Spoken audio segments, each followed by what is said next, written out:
Yes, good evening to all of you friends. We'll start the class at 9 p.m. Few more seconds to go.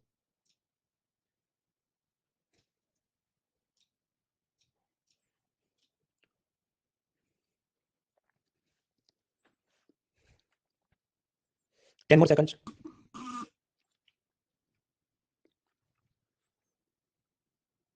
All right, friends. So now it is 9 p.m. and we'll start this class. My first question is, can you see me? Can you hear me? देख सकते हैं, सुन सकते हो, false में vote करें. रशील लेंसी बीनू आशुतोष हर्ष हेमंत शिवानी अंकिता नजर dance just move forward. 2% लोग बोल रहे नहीं देख सकते, तो अपने कीबोर्ड पे कंट्रोल या कंट्रोल शिफ्ट प्रेस करो. क्रोम ब्राउजर यूज करो, एडोन डिसेबल करो, इनकॉग्निटो मोड में लॉगिन करो. Hopefully it will work. Class में जो भी डाउट है नोट पेंसिल लिख दो. क्लास खत्म होने के बाद गूगल फॉर्म से पूछ लीजिए, जिसका लिंक चैट बॉक्स के अंदर सेकंड लिंक फर्स्ट लिंक है. और फिर वेडनेसडे में पीडीएफ फाइल बनाकर मैं उसके जवाब अपलोड कर दूंगा. तो हम लोग देख रहे थे इंफ्रास्ट्रक्चर यानी कि पिलर 5. उसमें बिजली और पानी मतलब स्वच्छ भारत मिशन तक खत्म कर दिया. अभी हम लोग पहुंचे हैं बी पासा बिजली पानी और सड़क. तो मतलब transportation is our next topic और इसका भी अंडर में कोर्स पेज पे सब अपलोड कर चुका हूं. देखिए यहाँ जो पिछले लेक्चर में पढ़ा था एनर्जी वाटर वगैरह, उसमें से भी काफी सारे पीवाईक्यू आए, पर्टिकुलरली माइनर मेजर मिनरल्स वगैरह, उसे भी हम सॉल्व करेंगे. पर अभी जो 5 मिनट के बीच में ब्रेक लेते हैं तब सॉल्व करेंगे. तो अभी पहले सीधी पढ़ाई करते हैं. जो लोग नए जुड़ रहे हैं उनको मैं बताना चाहूंगा कि आप पिलर 1 से स्टार्ट करो, जो भी रिकॉर्डेड सेशन हुए, क्योंकि शुरुआत में स्पीड हम धीरे धीरे पढ़ते हैं. अब ये जो लास्ट 2 पिलर है, पिलर 5 एंड 6, उसमें मतलब खरगोश भी नहीं, ये जो होता है फ्रॉग, इस स्पीड से मैं जंप मारूंगा. क्योंकि यहाँ से आप देखेंगे अगर पीवाईक्यू एनालाइज करो, mostly government scheme yearbook type questions पूछे जाते हैं, तो उसमें समझाना कम होता है. कोई भी बाकी ऐसे 10 वाली योजना नीचे देख लो हैंडआउट में, उस टाइप से ये चलता है, ताकि आपको बाकी भी लेक्चर्स देखने का टाइम मिले. क्योंकि आपने समझो फी भरी तो सिर्फ रोटी रोटी रोटी खानी नहीं, सब्जी रोटी दाल चावल सब खाना है, history geography polity economy environment everything. तो बाकी भी सब्जेक्ट करें. ट्रांसपोर्टेशन में सबसे पहले हम देखते हैं पानी के मार्ग से ट्रांसपोर्ट करना है. सो ट्रांसपोर्ट H2O मिनिस्ट्री कौन सी होगी? Ministry of port shipping and waterways. इसके नीचे कोई डिपार्टमेंट है नहीं. स्टैट्यूटरी बॉडीज याद रखनी है. Inland waterways authority of India, मतलब गंगा नदी पर मान लीजिए आपने शिप चलाना है तो उसकी कोई संस्था रेगुलेशन के लिए. हाँ. दूसरी एक है tariff authority for major ports, मतलब आपने मुंबई के पोर्ट में सामान उतारा, अपना जहाज पार्क किया, तो पार्किंग फी कितनी होनी चाहिए वो सब डिसाइड करेगा ये tariff authority for major ports. बाकी कुछ है डायरेक्टर जनरल ऑफ शिपिंग वगैरह, उतना काम का नहीं. कंपनियां कुछ है, shipping corporation, dredging corporation. Dredging मतलब जो बंदरगाह का इलाका है उसमें अगर बहुत सारी सिल्ट जमा हो जाए, कीचड़, तो जहाज उसमें तैर नहीं पाएगा. सो यूनिट सम कीचड़ साफ करने की वो जो मशीन होती है. तो सबसे पहले बात करें इंडियन वाटरवेज ट्रांसपोर्ट की. गंगा नदी पर शिप से सब सामान ट्रांसपोर्ट करें, इससे क्या फायदे? हाईवे पे ट्रैफिक जाम हो जाता है, डीजल पोल्यूशन है. रेलवे में भी डीजल पोल्यूशन तो है, या इलेक्ट्रिसिटी से भी चला है, तो उसको इलेक्ट्रिसिटी जनरेट करने के लिए कोयला जलाए तो कुछ तो पोल्यूशन है. If you want to create a new highway और रोडवेज, तो उसके लिए बहुत ज्यादा जमीन आपको लेनी पड़ेगी. किसानों की आप जमीन लेते हैं, लैंड एक्विजिशन, भूमि अधिग्रहण, तो विरोध होगा. नदी तो नदी है, तो उसमें तो कुछ एक्वायर करना नहीं है. So it requires very little land acquisition. अब जैसे नेशनल हाईवे होता है, नेशनल हाईवे नंबर 1, 2, 8 ये स्टेट से ये स्टेट को कनेक्ट करेगा. उसी तरह भारत में करीब 100 जितने वाटरवेज हैं. उसके अंदर सबसे लंबा होगा जब कृष्णा गोदावरी और कुछ कैनाल को जोड़ेंगे तमिलनाडु आंध्र तेलंगाना में, तो वो सबसे लंबा हो जाएगा 2800. अभी तो खैर थोड़ा उसमें काम बाकी है. तो वाटरवेज नंबर 1 वो ज्यादा सिग्निफिकेंट दिखता है. गंगा भगीरथी हुगली रिवर सिस्टम, जो हल्दिया से इलाहाबाद तक कनेक्टिविटी है, उत्तर प्रदेश बिहार झारखंड वगैरह स्टेट्स को कनेक्ट करता है. बाकी भी जनरल नॉलेज है. देखिए आपको जितना याद रहे तो बेस्ट है, नहीं याद रहे तो फिर इसको छोड़ो. और फिर बाकी सब्जेक्ट में उतना जो भी मिडाइवल हिस्ट्री है, ज्योग्राफी है, एनवायरमेंट, पार्क, सेंचुरीज, वो सब देख लेना. तो ये जो नेशनल वाटरवेज 1 जो कि गंगा नदी से जाता है, उसको डेवलप करने की स्कीम है, वो फेमस है, उसे याद रखनी है. जलमार्ग विकास प्रोजेक्ट, इसमें यूनियन गवर्नमेंट ने सारा पैसा दिया है, कुछ वर्ल्ड बैंक ने दिया है, कुछ पब्लिक प्राइवेट पार्टनरशिप के नाम पे सपोज अदानी ने कुछ जगह पोर्ट बना दिया हो. तो इससे क्या काम किया जाएगा? गंगा नदी पर जलमार्ग विकास. सपोज कुछ ऐसा एरिया हो कि वहां पर उसकी वाटर की डेप्थ 15 मीटर हो, लेकिन सपोज ये बड़ा जहाज उसको जाने के लिए मान लीजिए 20 मीटर चाहिए, तो वो तो फंस जाएगा. तो जैसे वो सुएज कैनाल टाइप सब होता है कि आप चैनल बंद करोगे, पानी भरोगे, फिर इधर सीधा जाएगा, उस टाइप के सब नेविगेशनल लॉक्स बनाए जाएंगे. फिर ये पूरे रूट पे roll on roll off ferries, roro ferries, मतलब उसमें इंसान भी जा सके, उसके अंदर कार और वो सब भी आप रख सके, ऐसी जो बड़ी बड़ी फेरीज चलेगी. ट्रैफिक मैनेजमेंट के कुछ पोर्टल्स होंगे वगैरह. ठीक है. सो दैट इज जलमार्ग विकास प्रोजेक्ट. ये जो जलमार्ग विकास प्रोजेक्ट है उसमें और भी काम किए गए. वाराणसी, तो वहां पर भारत का सबसे पहला मल्टी मॉडल टर्मिनल बनेगा. टर्मिनल जैसे बस का टर्मिनल होता है, एयरपोर्ट है, वो सब टर्मिनल है. मल्टी मॉडल मतलब एक से ज्यादा टाइप के ट्रांसपोर्टेशन मोड्स. तो रेलवे स्टेशन भी होगा, रोड का भी सब होगा, वाटरवेज का भी ऐसा पोर्ट बने और एयरपोर्ट भी बने. सो दैट इज वाराणसी. फिर भारत का सबसे पहला फ्रेट विलेज बनेगा वाराणसी में. फ्रेट विलेज का मतलब सपोज ये फेडेक्स, ब्लू डार्ट, ऐसी बड़ी बड़ी जो कुरियर कार्गो कंपनी है, वो अपना हेडक्वार्टर या मेन उसमें ऑफिस बना दें, उस एरिया को कहते हैं फ्रेट विलेज. तो वो भी वाराणसी में बनेगा. अब ये जो पूरी गंगा नदी है उसके आसपास के एरिया में इकोनॉमिक डेवलपमेंट किया जाए, उस कंसेप्ट को बोला गया अर्थगंगा. तो अर्थगंगा असल में योजना नहीं है, वो मतलब एक कंसेप्ट है कि वी विल एनकरेज, और उसके लिए फिर अलग अलग चीजें की जाएंगी. कि सपोज एग्रीकल्चर मिनिस्ट्री का यहाँ पर केमिकल फ्री फार्मिंग करो, पेस्टिसाइड फर्टिलाइजर कुछ मत यूज करो, ऑर्गेनिक फार्मिंग जैविक खेती करो, ताकि रिवर पोल्यूशन नहीं हो. जो भी वाटर उसको रिसाइकल करें, boat tourism, livelihood opportunity, medicinal plant, Ayurveda वगैरह, सरकारी कामकाज की को पब्लिक पार्टिसिपेशन, लोगों से मिलकर नदी साफ करें वगैरह वगैरह होगा. रिवर क्रूज, तो ये एमवी गंगा विलास, ये सरकारी बोट नहीं है, ये प्राइवेट कंपनी की बोट है. वो पूरा आपको गंगा नदी पे इंडिया के 5 राज्य और बांग्लादेश तक की टूर कराएगा. 51 डेज की उसकी टूर होती है. और टिकट प्राइस कितना? एक एक दिन का 25,000 से लेकर 50,000. अब आपके तो फिर कौन जाता होगा? इसमें ऐसा है 2 साल तक तो ये ऑलरेडी बुक हो चुका है. So even if you try to book, वो सब टिकट बुक है. तो कौन जाते होंगे? या तो रिच पीपल जा रहे हैं या फॉरेन टूरिस्ट जा रहे हैं, which is a positive thing. क्योंकि इतना समझो जितने फॉरेनर्स आएंगे तो अपना करंट अकाउंट डेफिसिट कम होगा, रुपए के सामने डॉलर स्टेबल रहेगा. So it helps. ऐसा सब लग्जरी रिवराइन क्रूज को डेवलप किया जा रहा है, उसको और करना चाहिए. मल्टी मॉडल मैंने आपको बताया कि combination of one or more modes of transportation, railway, roadways, seaway, airways. मान लीजिए फेडेक्स, ब्लू डार्ट, डीएचएल, आपने अमेरिका से कोई प्रोडक्ट मंगाया है, तो पहले जहाज से आएगा, फिर रेल से आएगा, फिर आपके घर के करीब रोड से आएगा. तो ऐसी जो कुरियर कंपनी है जो कि मल्टी मॉडल ट्रांसपोर्टेशन करती है, उनके लिए कानून होगा. तो वो बनाने की बात है 2019 में. ओरिजिनल भी था, इसमें और बेहतर करना है. कैसी कार्गो कंपनी का रजिस्ट्रेशन किया जाए, आपका कार्गो डिले हो गया, डैमेज हो गया, तो आपको कितना कॉम्पेंसेशन मुआवजा मिलेगा, वो सब इसमें बात है. So that is multi modal transportation of goods bill. ये आदमी जा रहा है बोट लेके, तो ये ड्राइवर का क्या क्वालिफिकेशन होगा? Diploma, degree, post graduation, PhD, MPhil, फिर बीच में यूजीसी का नहीं, एमफिल तो डिग्री नहीं है या क्या है? ये जो बोट है इसका मैक्सिमम वेट कैपेसिटी कितनी होनी चाहिए? अगर ये एसओएस मैसेज भेजे कि भाई मेरा टाइटैनिक जैसा हो गया, ये डूब रहा है बोट, प्लीज सेंड हेल्प, तो बाजू से कोई बाइस्टैंडर है जहाज, क्या उसने कंपलसरी हेल्प करना होगा? या जैसा रोड एक्सीडेंट में होता है, कोई मर रहा है और बाकी लोग चला रहे हैं, ऐसा चलेगा? या उसको पेनल्टी होगी अगर उसने दूसरे शिप ने हेल्प नहीं किया? ये सबके प्रोविजन के लिए कानून बनता है, इनलैंड वेसल्स बिल. तो पर उसमें तकलीफ क्या है यूनियन कहती है, मैंने आपको अभी तक जो चीजें बताई वो सब यूनियन कहता है कि हम डिसाइड करेंगे, पर स्टेट्स का क्या कहना है, नहीं ये तो सब कॉन्करेंट लिस्ट में है ना, तो हमको बोलने दो कि ड्राइवर का क्या एजुकेशनल क्वालिफिकेशन होना चाहिए, इसका क्या वेट कैपेसिटी होना चाहिए। तो खैर प्रीलिम के लिए तो इतनी वो काम की चीज नहीं, पर मेंस में आपको समझना है कि जब हम बात करते हैं फेडरलिज्म और उसके अंदर क्या तकलीफ है, तो आपके फाइनेंस कमीशन पैसा दे, उसमें स्टेट को ज्यादा चाहिए, जीएसटी काउंसिल में उनको शिकायत होती है, हमको कॉम्पेंसेशन दो, वो तो ठीक है, वो तो मेजर बात है, but suppose ask you something about 250 words कि बोलो और क्या-क्या तकलीफ है, तो फिर ये भी सब जुड़ेगा। तमिलनाडु कहता है नीट एग्जाम गलत है, उसमें हमारे बच्चों को अन्याय हो रहा है, उसको हटा दो, या उसके नहीं हमारे खुद के अलग मेरिट से हमारे कॉलेज में भरा जाए, से लेके और ये छोटे-मोटे बहुत सारे अलग-अलग चीजों को आपको लिखना पड़ेगा। तो बिजली, पानी, सड़क, ट्रांसपोर्टेशन हम देख रहे थे, मिनिस्ट्री डिपार्टमेंट देख लिया, इंडियन वाटरवेज में थोड़ी बात समझी, जलमार्ग विकास गंगा नदी पे कर दिया, फिर पोर्ट्स में क्या चैलेंज और सागरमाला क्या है समझते हैं। पोर्ट्स मतलब बंदरगाह, दो प्रकार के होते हैं, एक मेजर पोर्ट्स जैसे मुंबई में हुआ, कोचीन में हुआ, कोलकाता इंडिया हुआ, तो वो सब मेजर पोर्ट्स है, उसको यूनियन गवर्नमेंट रेगुलेट करता है। दूसरे होते हैं माइनर पोर्ट्स, जैसे कि मुंद्रा पोर्ट जो अदानी चलाते हैं, बराबर, तो वो माइनर पोर्ट, उसको स्टेट गवर्नमेंट रेगुलेट करता है। ऐसी जो ऑर्गेनाइजेशन है, सरकारी भी हो सकती है, प्राइवेट सेक्टर भी हो सकती है, जैसे मुंद्रा वो अदानी का प्राइवेट सेक्टर पोर्ट हुआ। So how many major ports do we have? 12 है, उसमें 6 लेफ्ट साइड पर मतलब वेस्टर्न साइड पे और 6 राइट साइड पे मतलब ईस्टर्न साइड पे। अलग अलग जगह आपको और भी नाम मिलेंगे, ये 12 नहीं 13 भी, मनमोहन सिंह ने इधर लॉन्च किया, मोदी ने इधर लॉन्च किया, दैट इज राइट, पर जो ऑफिशियल डॉक्यूमेंट्स है इंक्लूडिंग सरकार की इंडिया ईयरबुक, उसमें लिखा है there are 12 ports, 6 on eastern side, 6 on western side, तो उतना याद रखना है। और भी नए बनाने की बात है, जैसे महाराष्ट्र में उनको लगता है कि जो मुंबई और जेएनपीटी है वहां पर ट्रैफिक ज्यादा हो रहा है, तो एक वडावन नाम की जगह पे एक और पोर्ट बना देते वगैरह। मित्रों ये जो मेजर पोर्ट्स है उसमें भी काफी बारीक सा ज्योग्राफी और इकोनॉमी टाइप का जनरल नॉलेज वो पूछते हैं, तो मैंने हैंडआउट वो अपडेट किया उस हिसाब से कि अच्छा ये जो भी मान लीजिए एनोर पोर्ट वो पहला प्राइवेट लिमिटेड पोर्ट है, या सबसे ज्यादा लार्जेस्ट कंटेनर वाला जवाहरलाल नेहरू का पोर्ट है, या मुंद्रा है वो सबसे लार्जेस्ट प्राइवेट सेक्टर वाला पोर्ट है। ऐसे सब प्रश्न 2023 की परीक्षा में पूछा और वो भी पेयर टाइप के थे, मतलब आपको 3-4 सारे स्टेटमेंट पता होने से कोई जवाब है, तुक्केबाजी में एलिमिनेशन मेथड नहीं यूज हो सके, ऐसी वो बात है। तो उस हिसाब से मैंने हैंडआउट अपडेट किया, वो आप जितना याद रहे तो वो याद कर लेना, वो हम एक लाइन पढ़ नहीं रहे, it is given in your handout. Shipping और पोर्ट इंडस्ट्री में क्या तकलीफ है? एक तो अपने जहाज सब पुराने हो गए हैं, नए बनाने के लिए हमारे पास ऐसे जोरदार, आपको टाटा कंपनी कार बनाएगी तो ऐसी क्या शिप बनाने की बड़ी कंपनी नहीं, तो हमने बाहर से फॉरेन कंट्री से शिप खरीदने पड़ते हैं या किराए पे लेने पड़ते हैं, तो वो सब अपनी करंट अकाउंट डेफिसिट को बढ़ा देगा, क्योंकि हम बाहर से चीज इंपोर्ट कर रहे हैं। मैन पावर की भी शॉर्टेज है, वर्ल्ड क्लास एयरपोर्ट नहीं है, शिपिंग पोर्ट्स नहीं है, मतलब कोई बड़ा जहाज आ जाए तो उसे आप पार्क नहीं कर सकते ये जाला पोर्ट पे या कहीं पर, आपने सबसे पहले उसे श्रीलंका के बड़े शिपिंग पोर्ट पे पार्क करोगे, उसमें से फिर छोटे छोटे शिप में माल को भरोगे, फिर वहां से वो इंडिया लेके आओगे, तो that is taking lot of time. इसे लड़ने के लिए केरला में अदानी का एक नया पोर्ट बन रहा है कि वो एकदम डीप सी पोर्ट और उसमें बिगेस्ट से बिगेस्ट टाइटैनिक भी पार्क हो जाए, ऐसा वो पोर्ट बनेगा, बट अगेन वो केरला स्टेट आप जानते हो तो वहां पर विरोध चलते रहता है अदानी का, सो that is also going on, उसकी भी जनरल नॉलेज आपके हैंडआउट में दी है। फिर एक चीज होती है हिंटरलैंड। हिंटरलैंड मतलब सपोज ये मुंबई शिपिंग पोर्ट है, तो उधर सामान जहाँ से आएगा मध्य प्रदेश से, राजस्थान से, गुजरात से, कर्नाटक से, वो सब हो गया उसका हिंटरलैंड। तो उन सभी स्टेट के साथ बहुत बेहतरीन रेलवे रोडवे कनेक्टिविटी होनी चाहिए, जो सब जगह पर नहीं है। जो मैंने आपको बताया कि अपने शिपिंग बोट्स बड़ी साइज के शिप को कैटर नहीं कर सकते, तो आपके तो बड़ा सा बना दो ना शिपिंग बोट, पर उसमें तकलीफ यही आती है लैंड एक्विजिशन की प्रॉब्लम, किसी या तो किसान की जमीन लेनी पड़े, फिर शिपिंग एरिया में तो किसान नहीं होंगे, पर जो भी बाकी गरीब लोग हैं या एनवायरमेंटल क्लियरेंस में इसमें तो कट जाएंगे, कोई जाके नेशनल ग्रीन ट्रिब्यूनल में कंप्लेन करते, क्लियरेंस नहीं आए, सो दो ज्यादा प्रॉब्लम्स। सरकार लेकर आई Sagarmala innovation and startup policy. Sagarmala मतलब शिपिंग के साथ जुड़ा, शिपिंग पॉलिसी होगी, शिपिंग मिनिस्ट्री की पॉलिसी होगी। स्टार्टअप मतलब स्टार्टअप के साथ कुछ उनको प्रमोट करेंगे कि भाई कैसे हम ये जहाज का पॉल्यूशन कम करें, data management, ship manufacturing, cyber security in maritime, maritime communication, maritime electronics, ये सब का काम किया जाए। खैर ये भी ड्राफ्ट स्टेज में और फिल्म के लिए तो इतना मुझे इंपॉर्टेंट नहीं लगता, क्योंकि आप समझो इसमें कुछ भी एमसीक्यू बनाए आप तुक्के मार के टिक तो कर ही सकते कि ये बात है। माल सामान को एक जगह से दूसरी जगह ले जाना, उसको आप क्या बोलोगे? लॉजिस्टिक्स। रसद आपूर्ति का विज्ञान, कॉमर्स मिनिस्ट्री उसका काम देखती है, उन्होंने पॉलिसी बनाई है, तो उसमें वही सब transport, railway, custom, aviation, commerce, ये सब के जो अलग अलग मिनिस्ट्री डिपार्टमेंट है उनको आपस में इंटीग्रेट करेंगे। और फिर सब fancy word, integrated digital system, unified logistic interface programme, ease of doing, system improvement group वगैरह। अब इसमें आप समझो कैसा होगा, यूपीआई आप जानते हो उससे क्या मनी ट्रांसफर होता है। फिर याद करो ओएनडीसी क्या था, उसमें आप सब ई कॉमर्स करोगे। अभी आप सोचो कि आपने कुछ सामान मंगाया और उसके वो ट्रैकिंग के सब पोर्टल्स होते हैं कि with in 5 minute the product is arriving, Google map से उसने इंटीग्रेट किया हो, बट ऑफ कोर्स उसमें भी गूगल कुछ ना कुछ फीस चार्ज करता होगा, उस कुरियर कंपनी का माल कहां तक पहुंचा वो सब ट्रैक करके दिखाने में।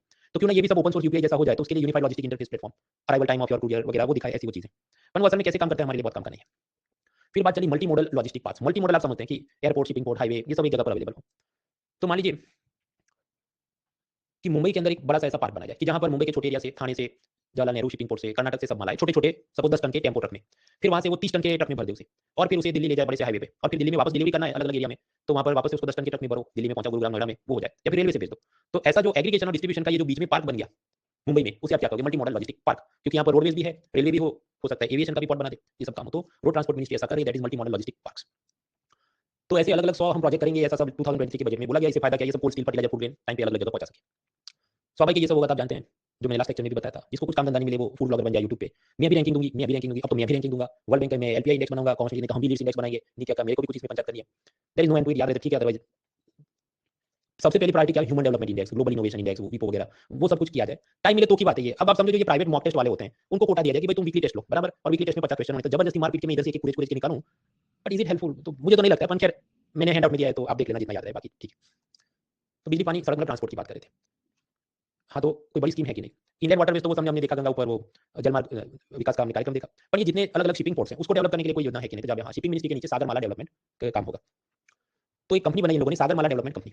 इसका काम है नए मेजर और माइनर पोर्ट्स बनाना, जो एग्जिस्टिंग पोर्ट्स हैं उनको और बेहतर करना, कोस्टल इकोनॉमिक जोन बनाना, कि सपोज ये वडावन और जेएनपीटी, तो ये पूरे एरिया को कोस्टल इकोनॉमिक जोन, मतलब यहाँ पर वो ऐसी टाइप का टैक्स नहीं लगेगा, वहाँ पर सब अच्छी रेल रोड कनेक्टिविटी होगी, ये सब किया जाए। And skill development of the coastal community. मान लीजिए कोई फादर फिशरमैन है, पर उसके बेटों को या बेटियों को लगे नहीं हमको ये मछली पकड़ने का नहीं, हमें और तरक्की करनी है, तो उनको मैरीटाइम इंजीनियर बनाया जाए, उसकी ये सब लॉजिस्टिक और कार्गो कंपनी के अंदर एमबीए करके कुछ नया वो बिजनेस करे अपना, ऐसी सब उसे स्किल डेवलपमेंट करवाई जाए। So that is Sagarmala programme. फिर एक कंसेप्ट आया ब्लू इकोनॉमी। तो ब्लू इकोनॉमी क्या है? देखिए भारत के पास लंबी सी कितना 7500 किलोमीटर से ज्यादा कोस्ट लाइन है। हमारे पास लिविंग रिसोर्सेज है, आलगी, फिश, झींगा, मछली सब। नॉन लिविंग रिसोर्सेज है, उसमें समुद्र में ऑयल, गैस, पॉलीमेटल नेटूल्स, तो वो सबको हम एक्सट्रैक्ट करेंगे। और बस बेसिक जो भी बात है, fishery, marine food processing, deep sea mining, offshore energy, research development, job creation, export, GDP, तो ये सब क्या है? Blue economy policy. तो ट्रांसपोर्टेशन हम लोग देख रहे थे, इसका ये माइंड मैप मैंने आपके हैंडआउट में दिया है।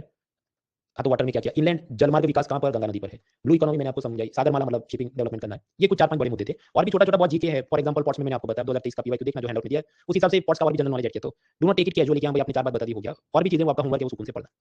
So this is one thing. आगे बढ़ते हैं, हम रोडवेज में कुछ करते हैं। हाँ, तो ट्रांसपोर्ट रोडवेज, तो उसमें ministry of road transport and highway, इसके नीचे कोई डिपार्टमेंट है नहीं। स्टैट्यूटरी बॉडी है national highway authority of India. सरकारी कंपनी भी एक हाईवे डेवलपमेंट कॉर्पोरेशन जो रोड बनाने का काम करे। लेकिन रोड बनाने की और भी संस्था है। ये अरुणाचल प्रदेश और लेह लद्दाख में कुछ बनाना हो बॉर्डर एरिया में, तो बॉर्डर रोड्स ऑर्गेनाइजेशन बीआरओ है जो डिफेंस मिनिस्ट्री के नीचे काम करता है। स्टेट में भी स्टेट लेवल हाईवे होते हैं, गांव की सड़कें होती है, वो सब बनाने के लिए अलग से स्टेट गवर्नमेंट का अपना पीडब्ल्यूडी डिपार्टमेंट होता है, state public works department. Roads के अलग अलग प्रकार। नेशनल हाईवे जो स्टेट कैपिटल मेजर पोर्ट्स वगैरह को जोड़ता हो, यूनियन गवर्नमेंट उसका सब डेवलपमेंट मैनेजमेंट का काम देखिए। स्टेट हाईवेज जो स्टेट गवर्नमेंट बनवाए, तो स्टेट कैपिटल को डिस्ट्रिक्ट हेडक्वार्टर तक जोड़ेगा। फिर डिस्ट्रिक्ट रोड वो डिस्ट्रिक्ट हेडक्वार्टर को तहसील से जोड़ेगा। विलेज रोड तो वो गांव को डिस्ट्रिक्ट तक जोड़ने की, तहसील तक जोड़ने की कुछ रोड्स। ये तो कॉमन सेंस की बात है। आजकल एक नए प्रकार के रोड्स भी बन रहे हैं, express way. For example Ahmedabad Vadodara express way, मतलब उसमें 6 टू 8 लेन्स होंगे, जैसे वो हॉलीवुड फिल्मों में, मतलब एक ही तरफ से गाड़ियां पैरेलल चले, आठ गाड़ी पैरेलल, इतना चौड़ा वो होता है। और उसमें भी फी भी ज्यादा और स्पीड भी ज्यादा हो, इतना दिन चलाओ कि मिनिमम 100 किलोमीटर पे आप चलाओ, ऐसा उसमें बढ़ रहा हो। सो दैट इज एक्सप्रेस वे। अब ऐसा अफलातून एक्सप्रेस वे बनाने के लिए यूनियन स्टेट के पास पैसा नहीं है, तो करनी पड़ती है public private partnership. For example ये अहमदाबाद वडोदरा एक्सप्रेस वे वो किसने बनाया? तो national highway authority of India जो स्टैट्यूटरी बॉडी, उसने कुछ पैसा दिया, और एक आईआरबी डेवलपर जो एक प्राइवेट सेक्टर कंपनी, उसने पैसा दिया। तो इन दोनों ने मिलकर कंपनी बनाई जिसको हम कहते हैं SPV, special purpose vehicle company. और फिर वो कंपनी ये हाईवे बनाएगी, उस पे सब गाड़ियां दौड़ेंगी, उससे जो भी 100-100 रुपए they will collect the toll fees and recover their profit. ऐसा फिर 30 साल 50 साल का कॉन्ट्रैक्ट हुआ होगा, उसे हम कहते हैं पब्लिक प्राइवेट पार्टनरशिप, जिसके बारे में नेक्स्ट वीक हम मेंस के लिए पढ़ेंगे। फिर वापस आती है national highways authority of India, NHAI. याद रखना कानून से बनी, 88 में कानून था, स्टैट्यूटरी बॉडी है, और वो पूरा हाईवे डेवलपमेंट का काम देखते हैं। तो प्रश्न उनके पास पैसा कहां से आता है हाईवे डेवलप करने का? एक तो टैक्स में से आता है। वैसे पेट्रोल डीजल पे आप जानते हैं जीएसटी नहीं लगता है, उस पे यूनियन गवर्नमेंट की एक्साइज ड्यूटी और स्टेट गवर्नमेंट का वैल्यू एडेड टैक्स लगता है। तो ये जो एक्साइज ड्यूटी लगती है, उस पे एक सेस लगता है, रोड इंफ्रास्ट्रक्चर सेस, उसमें से इनको पैसा मिलता है फॉर डेवलपिंग हाईवेज। दूसरा जो मैंने आपको एग्जांपल दिया कि पब्लिक प्राइवेट पार्टनरशिप से जैसे अहमदाबाद वडोदरा एक्सप्रेस वे उन्होंने बनाया, उसी तरह फ्यूचर में ये एनएचआई अपना अलग से इनवाइट्स बनाएगी, इंफ्रास्ट्रक्चर इन्वेस्टमेंट ट्रस्ट, जो हमने पिलर 1 सी में देखा था। वो एक प्रकार का म्यूचुअल फंड है जिसमें आप पैसा इन्वेस्ट करोगे और वो सब हाईवे में इन्वेस्ट करेगा, उधर से टोल फी कलेक्ट करेगा, आपको उसमें से प्रॉफिट मिले, ऐसा वो सेपरेट टाइप का म्यूचुअल फंड होगा। लोन भी लेते हैं, वर्ल्ड बैंक से मिले, एशियन डेवलपमेंट बैंक से मिले, खुद से भी ये बाजार में अपने बॉन्ड इशू करके भी पैसा उठाते हैं। So these are the sources of financial mobilisation for NHAI. इसके बाद ये लोग रोड बनाएंगे। रोड में याद रखना है, रूरल डेवलपमेंट मिनिस्ट्री, ग्राम विकास मंत्रालय, वो प्रधानमंत्री ग्राम सड़क योजना चलाता है। तो नाम से सीधे गांव गांव तक सड़क बने, तो वो कौन करेगा? हाईवे मिनिस्ट्री नहीं करेगी, मिनिस्ट्री ऑफ रूरल डेवलपमेंट करेगी। ये वाली स्कीम प्राइम मिनिस्टर वाजपेयी के जमाने में आई थी, तो काफी पुरानी। एक बार यूपीएससी ने सीडीएस में ऐसा प्रश्न पूछा कि which of the following is oldest. तब सोचो, प्रधानमंत्री जन आरोग्य योजना, फसल बीमा योजना, बराबर, फिर जनधन योजना, बैंक अकाउंट खोलने के लिए। तो ये तो सब मोदी सरकार के आने के बाद आई, तो यानी कि 2014 या उससे बाद में आया होगा। वाजपेयी का पीएम थे, सपोज मैं तुक्का लगाऊंगा, जब 2004 में होंगे या उससे पहले होंगे, तो obviously this will become the oldest scheme out of the given 4 option. हाँ, तो रोड में ग्राम सड़क बन गया। फिर शहरों में, मतलब हाईवे बनाने के लिए national highway authority of India, ये 2 स्कीम्स चलाती है इंपॉर्टेंट। पहला national highway development programme, NHDP. अब उसमें तो हाईवे बन गए फेज 1 फेज 2 फेज 3 4 करके, फिर उनको लगने भी और बनाने हैं, और पुराने हाईवे को रिपेयर भी करना है और कुछ नए और बनाने हैं। तो इस चीज को हम कहेंगे भारतमाला। तो that is Bharatmala, basically highway development के प्रोग्राम्स। इसमें भी देयर आर मोर डिटेल्स, वो सुकून से पढ़ना कि ग्राम सड़क योजना मतलब उसमें क्या है, गांव में कितने लोग, 250 विलेजर हो तो बन जाएगा, या 500 विलेजर कम से कम होने चाहिए तभी सड़क बनेगा। वो क्या रूल्स हैं, everything is given in your hand, और वो आप पढ़ के याद रखना। Do not take it casually. आजकल गवर्नमेंट स्कीम में वो बहुत ही बारीक माइक्रोस्कोपिक जीके पूछते हैं, तो आपको पता होना चाहिए 250 लोग रहते होंगे अगर डेजर्ट में या नॉर्थ ईस्ट में, तो रोड बनाएंगे। पर प्लेन एरिया है तो मान लीजिए 500 लोग होंगे तो ये रोड बनाएंगे, वगैरह वगैरह। ये नीचे से कार जाएगी, ऊपर से ट्रेन जाएगी, बीच में कोई फाटक या क्रॉसिंग है नहीं, तो एक्सीडेंट होने का डर नहीं। अब इसमें क्या क्या, इसने इधर ब्रिज बना दिया ना, ये ऐसा पुल बना दिया कुछ, तो इसे हम कहेंगे सेतु भारतम, ताकि कोई लेवल क्रॉसिंग ना हो। मतलब इधर अगर क्रॉसिंग होता तो आपने चौकीदार बिठाना पड़े, एक्सीडेंट हो जाए, ट्रैफिक रुक जाए, that is no longer problem. ऐसा गवर्नमेंट कुछ कर रही है, दैट इज सेतु भारतम। फिर था सेतु समुद्रम। हाँ, तो क्या ये तमिलनाडु और श्रीलंका के बीच गल्फ ऑफ मन्नार। आप समझो वहां से अगर शिप जाएगा तो फास्ट पहुंच जाएगा जहां भी जाना है, वरना ऐसा घूम के आना पड़े तो ज्यादा डीजल उसका जाएगा। तो गवर्नमेंट ने ये सोचा कांग्रेस के जमाने में कि क्यों ना ये जो एरिया है उसको हम स्क्रैप करते हैं, उसमें से पूरा हटा दें, जो भी कोरल रीफ वगैरह, और एक पूरा वहां से व्हीकल जा सके, शिप जा सके, उस चीज को हम कहते सेतु समुद्र, पाक और गल्फ ऑफ मन्नार के बीच का ट्रैवल टाइम कम करने के लिए। हालांकि उसके बाद पीआईएल हुई कि ये तो चीज असल में राम सेतु है, धार्मिक भावना आत होंगी, और यहाँ पर जो पूरा उसका कोरल रीफ्स है, कोरल रीफ्स वो सब डैमेज हो जाएगी, तो it is not good for marine biodiversity वगैरह वगैरह। तो हम लोग देख रहे थे ट्रांसपोर्टेशन में हमने अब तक क्या देखा, हाईवे मिनिस्ट्री की ईयरबुक इन्फॉर्मेशन, खास तो उसमें जाने लायक संस्था क्या थी, एनएचएआई। फिर हमने ग्राम सड़क वो रूरल डेवलपमेंट मिनिस्ट्री करेगी, भारतमाला हाईवे डेवलपमेंट वो ये एनएचएआई करेगा। इसके बाद मुद्दे क्या आएंगे कि पॉल्यूशन कम करना है, एक्सीडेंट कम करने हैं, इंटरनेशनल ट्रैवल करना है, तो कुछ चीजें समझते, थोड़ा पढ़ते फिर देख लेते हैं। कुछ साल पहले अराउंड 2018 इकोनॉमिक सर्वे को काफी डील आ गया कि भाई अब तो बस इलेक्ट्रिक कार होनी चाहिए। तो इलेक्ट्रिक व्हीकल्स क्यों होने चाहिए? ऑयल इंपोर्ट कम करना पड़े, कार्बन डाइऑक्साइड का पॉल्यूशन कम हो, एम्प्लॉयमेंट अपॉर्चुनिटी नए नए ऐसे व्हीकल बनेंगे, रिपेयर करेंगे, चार्जिंग स्टेशन बनेंगे, और ये सब हम अफ्रीका को एक्सपोर्ट करें। यूएसए को भी कर सकते हैं, पर आप जानते हैं उनके पास अपनी टेस्ला कार है, तो उनकी पब्लिक फिर उनको शायद मजा नहीं आया कि super Africa would be easy target. So what are the problems? Norway के अंदर जितनी गाड़ियां चलती है उसमें 40% इलेक्ट्रिक व्हीकल है, चाइना में जितनी गाड़ी चलती है 2% है, इंडिया में जितनी गाड़ी चलती है उसका हार्डली 1% इलेक्ट्रिक व्हीकल है। So we need to encourage this. अब उसके लिए क्या क्या किया गया है? इन्वेस्टमेंट तो 100% foreign direct investment allowed in the automobile sector. Scheme में 2 स्कीम है, मतलब स्कीम तो एक ही थी फेम, जो पहले शुरू की गई थी, फिर उसका फेज 2 अभी चल रहा है। So FAME scheme is faster adoption and manufacturing of electric vehicle. Full form याद नहीं भी रखे तो इतना तो याद रखना है कि फेम स्कीम है वो इसके साथ जुड़ा है, इलेक्ट्रिक व्हीकल मैन्युफैक्चरिंग के साथ। अभी उसका फेज 2 चल रहा है, उसमें बात ऐसी है कि जो सरकारी बस होती है वो भी इलेक्ट्रिक व्हीकल और इलेक्ट्रिक इंजन वाली होनी चाहिए। चार्जिंग स्टेशन भी पहले से ज़्यादा बनाने ताकि लोग उसे यूज़ करें। अब पीएलआई स्कीम याद करो, उसमें क्या था कि इंडिया में आप जो भी आईफोन बनाओगे उसका जितना सेल हुआ उस हिसाब से गवर्नमेंट 4%, 5%, 6% सब्सिडी देगी। तो वो सब्सिडी दी गई। ऐसा यहाँ पर बात चल रही है कि अच्छा कोई अगर इलेक्ट्रिक व्हीकल मैन्युफैक्चरिंग कर रहा है तो ऐसी कंपनियों को टैक्स में थोड़ी माफी मिलनी चाहिए जब वो मैन्युफैक्चरिंग करे। पैरेलली जो स्मार्टफोन, माफी smart watch, touch screen panel और बाकी ऐसे इलेक्ट्रॉनिक्स के सामान मैन्युफैक्चर इंडिया में किया जाए तो उसमें भी टैक्स कट उन कंपनियों को मिले। उसके लिए इलेक्ट्रॉनिक्स मिनिस्ट्री ने कुछ स्कीम बनाई। ये दोनों स्कीम वैसे अलग अलग चलती है पर उसको बोला जाता है फेज्ड मैन्युफैक्चरिंग प्रोग्राम यानी पीएमपी। तो पीएमपी में बात क्या है? फेज मैन्युफैक्चरिंग प्रोग्राम में इलेक्ट्रिक व्हीकल इलेक्ट्रॉनिक्स आइटम अगर आप उसका मैन्युफैक्चरिंग करोगे तो गवर्नमेंट आपको टैक्स में कुछ मदद करेगी। अब आप कहेंगे तो फिर ये production linked incentive scheme, exporters के लिए रोड टैक्स स्कीम, उनसे ये अलग या सिमिलर कैसे है?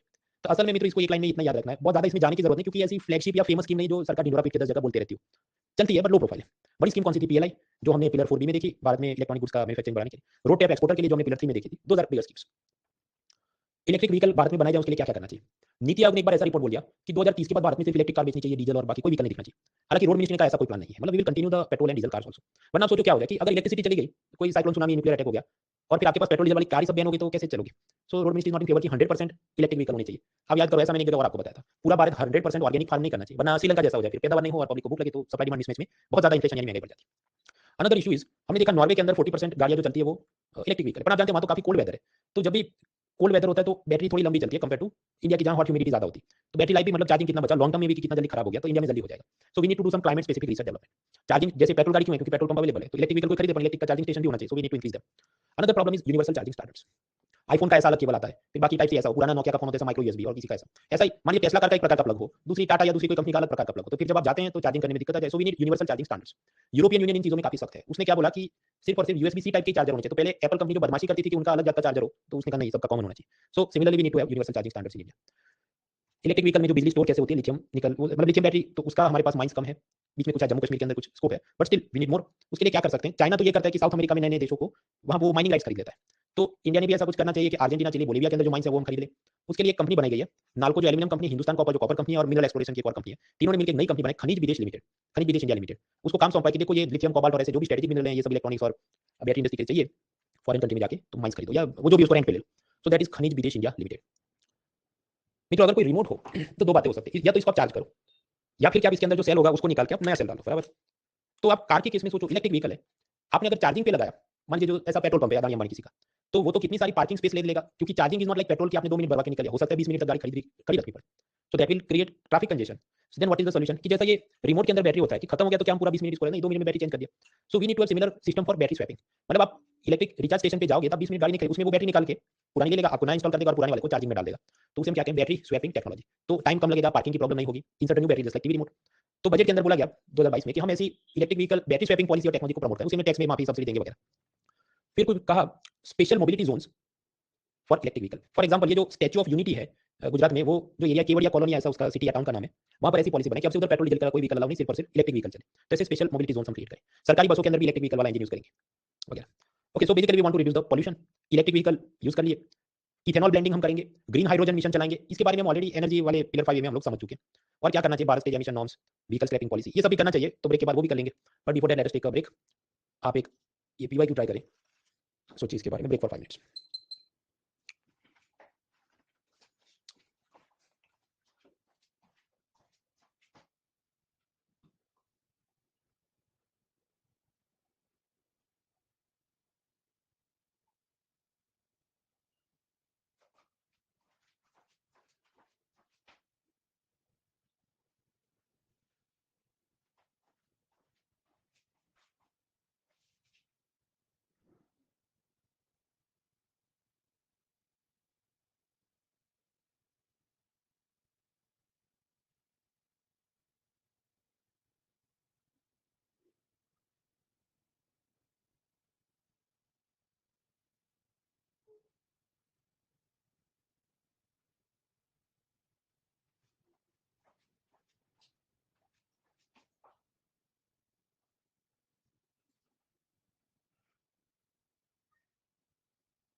3 more minutes.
ऑलराइट फ्रेंड्स, तो ड्यूरिंग द ब्रेक आपने क्वेश्चन स्टेटमेंट्स पढ़ लिए होंगे माइनर मिनरल्स यानी गौण खनिज के बारे में। तो क्या लगता है, whatever you think, ABCD skip करना है तो ई फॉर एलिफेंट ऑप्शन भी है। तब की voting line timer it starts in 3 2 1 start. Priyanshi, Manasvini, Sonal, Saumya, Ishu, Tribhuvan, Sambhavi, Sanjeev, Neha, Diksha, Ajay, Pranjali, Durvesh, Shivani, Ashish, Subramanian, Shivam, Sudhir, Rajeev, Saurabh, Priyanshu, Kamakshi, Satyajit, Sheenu, Hrithik, Manjit, Ankita, Anushka, Madhukar, Amit, ये सब। फिर विश्वरतन, प्रियंका, अंकिता, आदित्य, अमित, प्रसन्न, सलोनी, Kanishk, Abhinav, Shrey, Adarsh. Correct answer. Crazy question, books में इतना दिया नहीं है। हमने लास्ट टाइम देखा था कि मिनरल्स के दो टाइप होते हैं, minor and major minerals. Minor में क्या आता है, यूजुअली जो non metallic and non energy type है, जैसे सैंड नॉन मेटल है और वो कोई बिजली बनाता नहीं, कोयला तो है नहीं, तो ये माइनर मिनरल है। यस, और स्टेट गवर्नमेंट उसका काम देखती है। तो फर्स्ट स्टेटमेंट तो करेक्ट है, sand is a minor mineral. So now we are 50-50 कि भाई या तो ये हो सकता है नहीं तो भी हो सकता है। B and C can not be answer, क्योंकि वहां पर स्टेटमेंट नंबर 1 नहीं। अब ये आगे कि बाकी स्टेटमेंट करेक्ट है कि नहीं। अब ये चीज बुक में तो है ही नहीं, वो तो उसका ओरिजिनल बेयर एक्ट पढ़ना पड़ेगा। बेयर एक्ट मतलब ये जो माइन मिनरल डेवलपमेंट एक्ट होगा उसके 50 पेज का सेक्शन 1 सेक्शन 2 बोल के जो पूरा कानून होगा उसे कहते हैं बेयर एक्ट।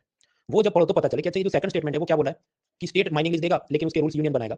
तो असल में वो गलत है। वो ऐसा सेक्शन 15 ऑफ द एमएमबीआर एक्ट कि स्टेट उसके रूल भी वही बनाएगा और वो भी लाइसेंस का काम भी उसी को दिया, रूल बनाने का काम भी उसको दिया है। But this is not given in the normal books, तो ये रॉन्ग हो गया। इसलिए 1 एंड 3 करेक्ट। तो the answer is only 1 and 3। Crazy question, इतना सब हो नहीं सकता। जिन्होंने डी भी किया तो मतलब वो 50-50 ट्राई कर रहे थे, क्या उनको भी बताइए।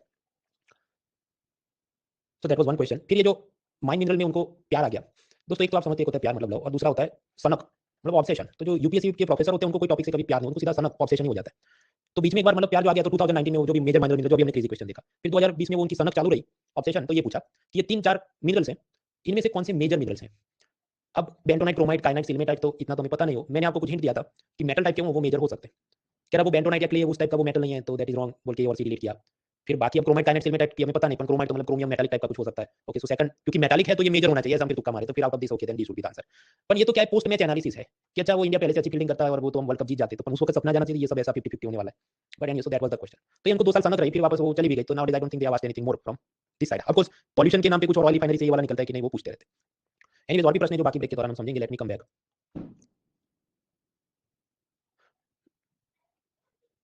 जस्ट अ मिनट, किधर चले गए।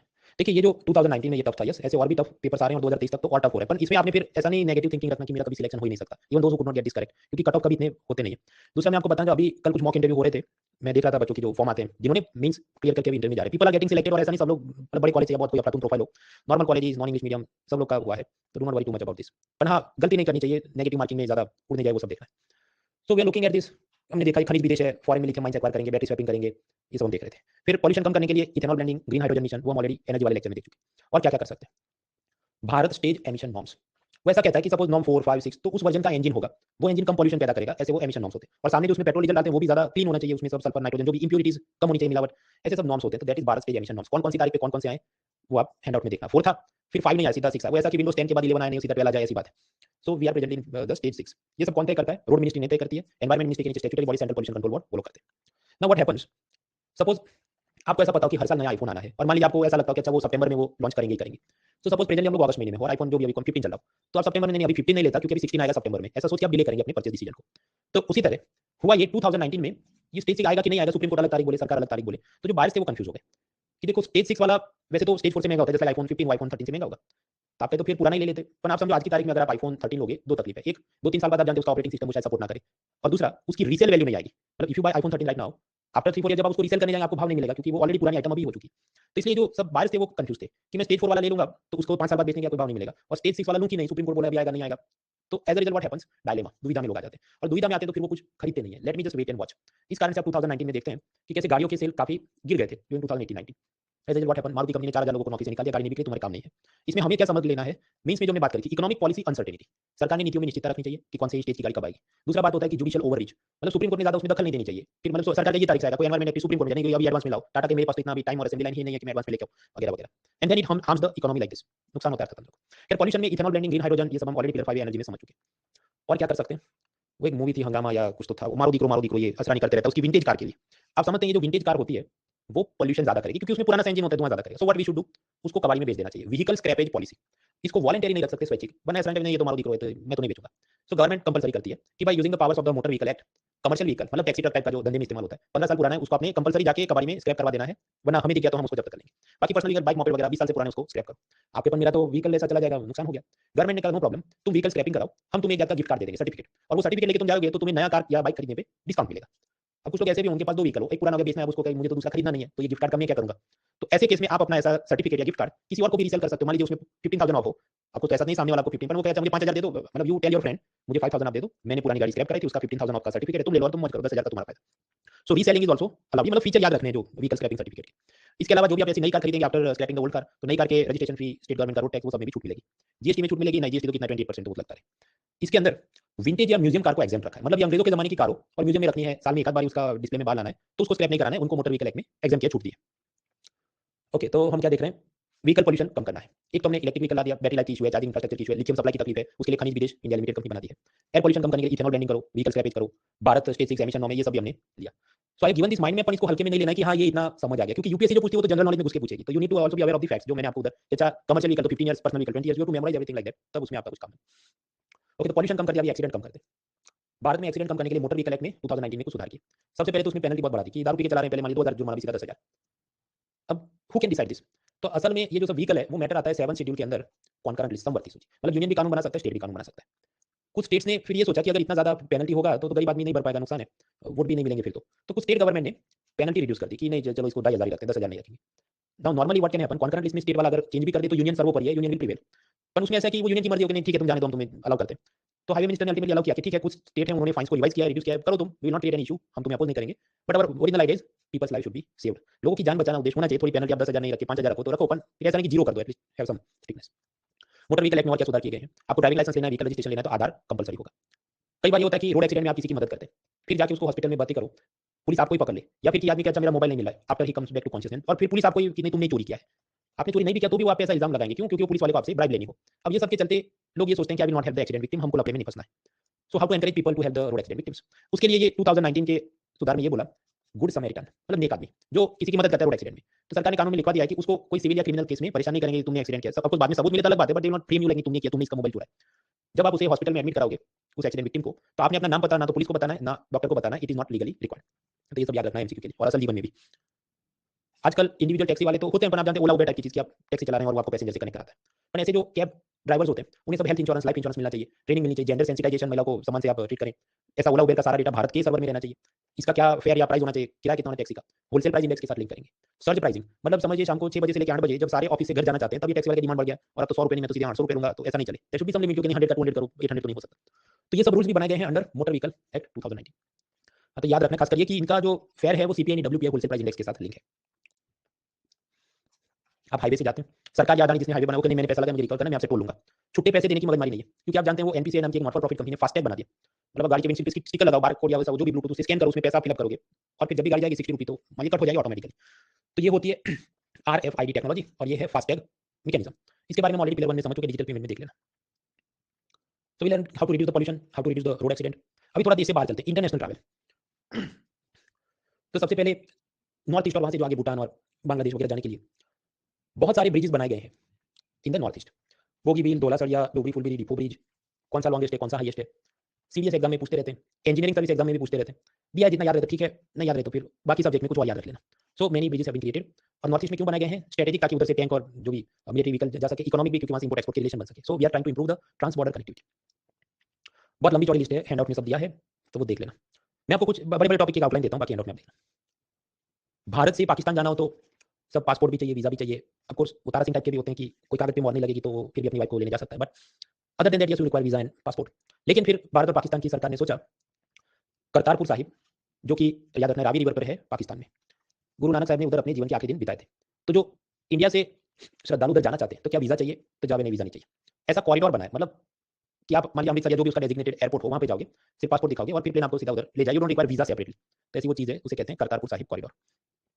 फिर बात चली कि देखो वेस्ट बंगाल से हमें अगर मणिपुर या मिज़ोरम तक कुछ सामान पहुँचाना है, एक तो आप अच्छा ऐसे-ऐसे जाओ, फिर उधर आसाम से जाओ, फिर इधर मणिपुर से, फिर इधर मिज़ोरम तक जाओ। इसमें तकलीफ क्या आएगी, काफ़ी सारी जगह पर कुछ ना कुछ हाईवे ब्लॉकेड रहती है, कि वहाँ वो लोग बोल रहे हो कि हमें अलग स्टेट चाहिए, हमें अलग डिस्ट्रिक्ट चाहिए, हमारी अलग कुछ माँगे। तो सरकार ने सोचा अच्छा तो ऐसा क्यों ना करें कि वेस्ट बंगाल से शिप में भर के सामान म्यांमार को भेजो, उनके सितावे पोर्ट में। फिर वहाँ पर कोई कलादान नदी है, वो नदी के रास्ते जैसे गंगा नदी से जाए सामान तो इधर से भी जाए एंड अल्टीमेटली रोड ट्रांसपोर्ट थोड़ा बीच में आ जाए and you send the things to Mizoram. तो ऐसा कुछ होने वाला है, उसे हम क्या कहें Kaladan. Multi modal, multi modal क्या एक से ज़्यादा रूट्स इसमें यूज़ किए ना, एक तो शिपिंग से गया, फिर इंडियन वाटर से गया, फिर रोड से गया, ऐसा ट्रांसपोर्ट ट्रांजिट फैसिलिटी। फिर कुछ और भी चला है कि ऐसा बांग्लादेश और त्रिपुरा के बीच भी नया कनेक्टिविटी बनाने की बात है ताकि उधर सामान जल्दी पहुंचे, फिर वहाँ से वहाँ जाएंगे वेस्ट बंगाल तक पहुंचे। वो सब के जनरल नॉलेज आपके हैंडआउट में दिए, वो जितना याद रहे आप याद रख लेना। जैसे ये बात हुई कि त्रिपुरा में अगरतला इधर और बांग्लादेश के अंदर अखोरा जैसी कोई जगह इधर, तो इनके बीच में कुछ नई कनेक्टिविटी रेलवे लाइन कुछ बना लेते हैं। आप कहते हैं इधर ये 12 किलोमीटर जाने का क्या रेलवे लाइन बनाना है, पर भाई उससे समझो फायदा क्या है। फिर इधर से उनकी जो बांग्लादेशी रेलवे लाइन होगी जो ढाका से लेके पितरापुर से लेके कोलकाता तक वो सारा सामान पहुंचा देगी। अदरवाइज ऐसा घूम के आओ तो लंबा जाएगा, हाईवे ब्लॉकेड होते हैं मणिपुर वगैरह में, तकलीफ चलती हो। आप कहें तो समंदर से, हाँ समंदर से भी जा सकते हैं बट रेल तो जल्दी फास्ट पहुंचा देगा compare to ship. So that is the new rail link, Agartala Akhaura railway link, जो भी 2023 में इनॉग्रेट की गई। इंडिया, म्यांमार और थाईलैंड, तो इन तीनों के बीच हाईवे कनेक्टिविटी इंप्रूव करने का IMT। बांग्लादेश, भूटान, नेपाल, इंडिया, इनके बीच जो भी हाईवे वगैरह हो, लेकिन उसमें क्या आपको कोई इंटरनेशनल ड्राइविंग लाइसेंस चाहिए, पासपोर्ट वीजा चाहिए, वो सब में रिलैक्सेशन के लिए बांग्लादेश, भूटान, नेपाल के बीच BBIN अग्रीमेंट हो रहा है। ये जो IMT है, इंडिया, म्यांमार, थाईलैंड हाईवे, इसमें अभी 2023 की IAS प्रीलिम में एकदम क्रेजी क्वेश्चन पूछा कि अच्छा इंडिया का कौन सा सिटी, म्यांमार का कौन सा, थाईलैंड का, और ऐसा म्यांमार थाईलैंड जिसका आपने नाम नहीं सुना ऐसा कोई सिटी उसको उसने ट्विस्ट कर दिया इसके लिए ये है। And it was a pair based question, तो कोई आपके तुक्के चल के आप एलिमिनेट भी नहीं कर सको। So this level of crazy things are coming in the prelims now. फिर बात चली ऊपर होगा रशिया, फिर ये कजाकिस्तान वगैरह, उज्बेकिस्तान जो भी सेंट्रल एशिया, इस तरफ यूरोप और ये इंडिया, इन सबको कनेक्ट किया जाए, ऐसा कॉरिडोर बनाते हैं, मतलब रेल रोड कनेक्टिविटी बढ़ाते हैं, तो international north south transport corridor. बहुत सारे मेंबर हैं, वो सब हैंडआउट में आप देख लेना। फिर बात चली कि ऊपर सेंट्रल एशिया है और फिर इधर ये पर्शियन गल्फ है, इनके बीच कनेक्टिविटी बढ़ाई जाए, उसके लिए तुर्कमेनिस्तान के अज़गाबाद में अग्रीमेंट हुआ। भारत और पाकिस्तान ने भी उसको साइन किया क्योंकि उसमें हमारा क्या फायदा है, ऑयल गैस ट्रांसपोर्टेशन, इंडिया से हम माल एक्सपोर्ट करें, जो भी टेक्सटाइल है, ऑटोमोबाइल्स हैं, जो सेंट्रल एशिया की कंट्रीज को सब खरीदने में मजा है, हमारा एक्सपोर्ट बढ़े, that is idea. Chabahar, Mumbai से ईरान के चाबहार पोर्ट तक हम सामान भेजे, इसके लिए तो पैसा भी दिया, मदद भी करी, वो तो काम हो गया। फिर आइडिया ये था कि अच्छा चाबहार पोर्ट पे हमने सब माल अनलोड किया और उधर से रेलवे के रास्ते से हम लोग अफगानिस्तान तक सामान पहुंचाए, फिर उससे तुर्कमेनिस्तान और बाकी देशों में हम एक्सपोर्ट कर पाए, ऐसा इरादा था। तो पहले तो ये सब प्रोग्राम था, लेकिन फिर ईरान ने कैंसिल कर दिया कि ये रेलवे हम नहीं बनाएंगे आपके साथ, हमारा जो नया फ्रेंड है पाकिस्तान, माफ कीजिए चाइना, चाइना के साथ हम लोग मिलकर ये रेलवे बनाएंगे। ईरान का ऐसा आरोप है कि इंडिया ने टाइम पे पैसा रिलीज नहीं किया रेल बनाने का, इंडिया का कहना है हम कर रहे थे वगैरह, तो वो सब चलते रहता है। चाइना खुद से कर रहा है one belt one road initiative, कि उसमें एशिया, यूरोप और अफ्रीका के अलग-अलग देशों में रेलवे, शिपिंग कनेक्टिविटी बढ़ाई जाए ताकि अपना माल वो आसानी से एक्सपोर्ट कर सके। इसके लिए वो अलग-अलग देशों को लोन भी देता है और फिर अपना गुलाम भी बना देता है, वो सब हमने डेट डिप्लोमेसी मेंस के लेक्चर पिलर 3 में हम देख चुके हैं। खैर ये जो ऐसे one belt one road initiative में अलग-अलग कॉरिडोर बने थे कि China, Mongolia, Russia corridor, Eurasia के साथ कॉरिडोर, सेंट्रल एशिया का कॉरिडोर, तो हमें तकलीफ थी 2 चीज़ों से। चाइना पाकिस्तान इकोनॉमिक कॉरिडोर जो यहाँ से जाता है और उसमें पाकिस्तान ऑक्यूपाइड कश्मीर और ऐसे इलाके जो असल में इंडिया के उसमें से हो जाते हैं। So we are opposed to this. फिर ये लोग बोल रहे थे कि नहीं देखो BCI मतलब बांग्लादेश, चाइना, इंडिया, म्यांमार, ये वाले एरिया में भी बनाते हैं। लेकिन ये बांग्लादेश, चाइना, इंडिया, म्यांमार इसको भी हमने अपोज किया और चाइना को खुद भी लगा कि इधर मजा नहीं आएगा, तो उन्होंने उसे लिस्ट में से ड्रॉप कर दिया। इधर से भी मेरे ख्याल से सीडीएस में का क्रेजी क्वेश्चन पूछा कि देखिए ये Bangladesh, China, India, Myanmar corridor जो जो भी ऐसे घूम के जाता होगा, यूपीएससी ने ऐसा पूछा कि अच्छा ये वाराणसी से जाएगा कि नहीं, ऐसा वो स्टेटमेंट कुछ था। अभी आप जरा क्रोनोलॉजी की समझो आपको, तो सोचो ये सब प्रपोज हुआ है 2013 में, मोदी सरकार कब आती है 2014 में, वाराणसी प्रोमिनेंस कब लेता है 2014 के बाद, क्योंकि आप जानते हैं प्राइम मिनिस्टर उधर से लोकसभा चुनाव जीत के जाते हैं। इसीलिए आप देखो थोड़ा पीछे भी आप जाओ, जो हमने जलमार्ग विकास वाला प्रोजेक्ट देखा था बराबर ऑन द गंगा रिवर, उसके अंदर देखो सब वाराणसी में क्यों बन रहा है multi modal terminal, freight village, because it is the constituency of prime minister. और अगर ये वाराणसी में बन रहा है तो आप लगाओ तुक्का कि ये 2014 के बाद ही बन रहा होगा। तो खैर वो तो गंगा वाला प्रोजेक्ट अलग है। यहाँ पर बात यह है कि क्या चाइना का जो वो कॉरिडोर था वो वाराणसी से जाएगा कि नहीं। तो आप सोचो 2013 में जो भी चीज हुई वो पीएम मोदी वाराणसी से पीएम बने उससे पहले हुई, तो उसमें तो वो चीज होगी नहीं, मैक्सिमम मे भी कोलकाता या नॉर्थ ईस्ट के किसी सिटी से वो छू के जाता होगा। तो उस हिसाब से स्टेटमेंट गलत है, ऐसा एलिमिनेशन टेक्निक सब इस्तेमाल करके आप सॉल्व कर सके, but that requires the understanding of chronology. इसलिए मेरे हैंडआउट में अलग-अलग जगह पे आपको बहुत सारे ईयर्स दिखते हैं, कुछ लोग परेशान होते हैं ईयर याद रखने नहीं, भाई वो सीधा-सीधा ऐसा नहीं है, छोटी बुद्धि से काम मत करो, वो जितना ज्यादा आप जानते हैं तो आपकी एलिमिनेशन स्किल इंप्रूव होती है, तो इसी कारण से 3-4 अटेम्प्ट वाले लोगों का प्रीलिम जल्दी आसानी से क्लियर होता है। ये हेलमेट पे ISI मार्क नहीं है तब जानते इसको नहीं खरीदना चाहिए। नॉर्थ कोरिया और ईरान को ब्लैक लिस्ट में रखा है फाइनेंशियल एक्शन टास्क फोर्स की, इसका मतलब आपने उधर फॉरेन डायरेक्ट इन्वेस्टमेंट नहीं करना चाहिए। तो क्या ऐसा ही कोई इंफ्रास्ट्रक्चर का भी सर्टिफिकेशन सिस्टम है तेजाब यहाँ, ब्लू डॉट नेटवर्क, वो सब ये अमेरिका, जापान, ऑस्ट्रेलिया में मिलके कि देखो कोई भी मान लीजिए शिपिंग पोर्ट प्रोजेक्ट हो तो हम उसको सर्टिफाई करेंगे, सपोज ब्लू डॉट है, तो अगर उसने बोल दिया ब्लू डॉट है इसका मतलब कि वहाँ ट्रांसपेरेंसी है, सस्टेनेबल है, एनवायरमेंटली डेवलपमेंट में अच्छी इम्पैक्ट करेगा, तो इससे आप सोचो फायदा क्या होगा। फर्स्ट वर्ल्ड कंट्री के जो इन्वेस्टर होंगे वो सोचे अच्छा ये तो बहुत ही अच्छा पॉट होगा, तो वहाँ पर आसानी से फॉरेन डायरेक्ट इन्वेस्टमेंट मिल जाए। तो ऐसा ही होगा ब्लू डॉट। सपोज ये लोग बोल दे कि नहीं म्यांमार के अंदर तो जो पॉट है वो खराब है एनवायरमेंट के हिसाब से, और वो सब उधर ह्यूमन लेबर रोहिंग्या रेफ्यूजी को स्लेवरी करवाई जा रही गुलामी, तो फिर एफडीए वाला अच्छा इसको ब्लू डॉट नेटवर्क में सर्टिफिकेट नहीं, I will not invest money there. So that is the blue dot network. India ने अभी तक इस सर्टिफिकेशन सिस्टम को ज्वाइन नहीं किया है। तो अभी तक हमने हाईवे के बारे में चीजें समझी। इसके बाद आता है रेलवे। तो रेलवे के कितने प्रश्न आईएएस प्रीलिम में पूछे गए। इस बार एक आया कि कुछ अलग नहीं, रेलवे का नया शिपिंग पोर्ट था, रेलवे का तो कुछ खास आता नहीं। हाँ, तो देखिए शेयर मार्केट के क्वेश्चन यूजुअली रेयर है, आपको पिछले 1-2 साल से आते हैं, but other than that they are rare. फिर एक चीज होती है micro economics, elasticity of supply demand वगैरह, वो तो उससे भी रेयर कि 11 सालों के अंदर एक बार आया हो। और ये जो रेलवे है वो तो इवन रेयरेस्ट ऑफ रेयर कि आप 11 साल में भी एक बार ना आया हो। खैर मैंने हैंडआउट में रेलवे की भी काफी सब चीजें दी हैं, सुकून से देख लेना। आईएएस में नहीं पूछे तो CDS CAPF staff selection state service वगैरह में कुछ ना कुछ पूछते रहते हैं, unique to be. For example कि अच्छा जो मेट्रो ट्रेन है उसका जोनल हेडक्वार्टर किधर है, वो कोलकाता में है। आपका दिल्ली में क्यों नहीं है, बहुत उसका पीआर मार्केटिंग होता है, दिल्ली मेट्रो इज बेस्ट, पर वो कोलकाता में क्योंकि वहां उससे पहले भी मेट्रो होगा। तो ये सब जनरल नॉलेज की चीजें मुझे पता है, क्यों, क्योंकि सारे पुराने एग्जाम में पूछते रहते हैं, मुझे पता है उनकी सुई उधर अटक जाती। So you need to prepare things like that. क्या वो सब एंड आउट में दिया आप देखना।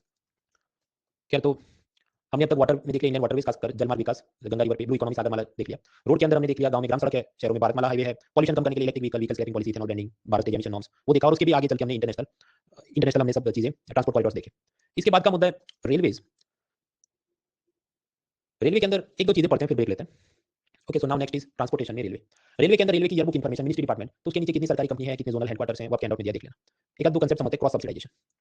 सपोज रेलवे ने ऐसा सोचा हो कि मान लीजिए मुंबई से थाने जो रेल जाती है उसमें मुझे 100 रुपए की अर्निंग होनी चाहिए, लेकिन फिर सोचे सरकार ने ये तो गरीब लोग हैं, पैसेंजर से कम किलो, तो 80 लो, तो मतलब रेलवे का लॉस हो गया 20 का। तो फिर रेलवे सोचे अच्छा ये रूट पे फ्रेट मतलब माल वहन की जो गाड़ी होगी उसका मैं 100 लेने वाला था, पर अब से 120 लूंगा, क्योंकि मेरा 20 का लॉस पैसेंजर रूट पे हुआ, उसको रिकवर करना है। तो इस प्रोसेस को हम क्या कहते हैं, cross subsidisation. That is cross subsidisation. Cross subsidisation of course is required, क्योंकि माइग्रेंट वर्कर्स हैं, गरीब हैं, उनको भी ट्रांसपोर्टेशन की फैसिलिटी मिलनी चाहिए, but ideally should not become populism, कि जबरदस्ती का मतलब सस्ता ही सस्ता रखो।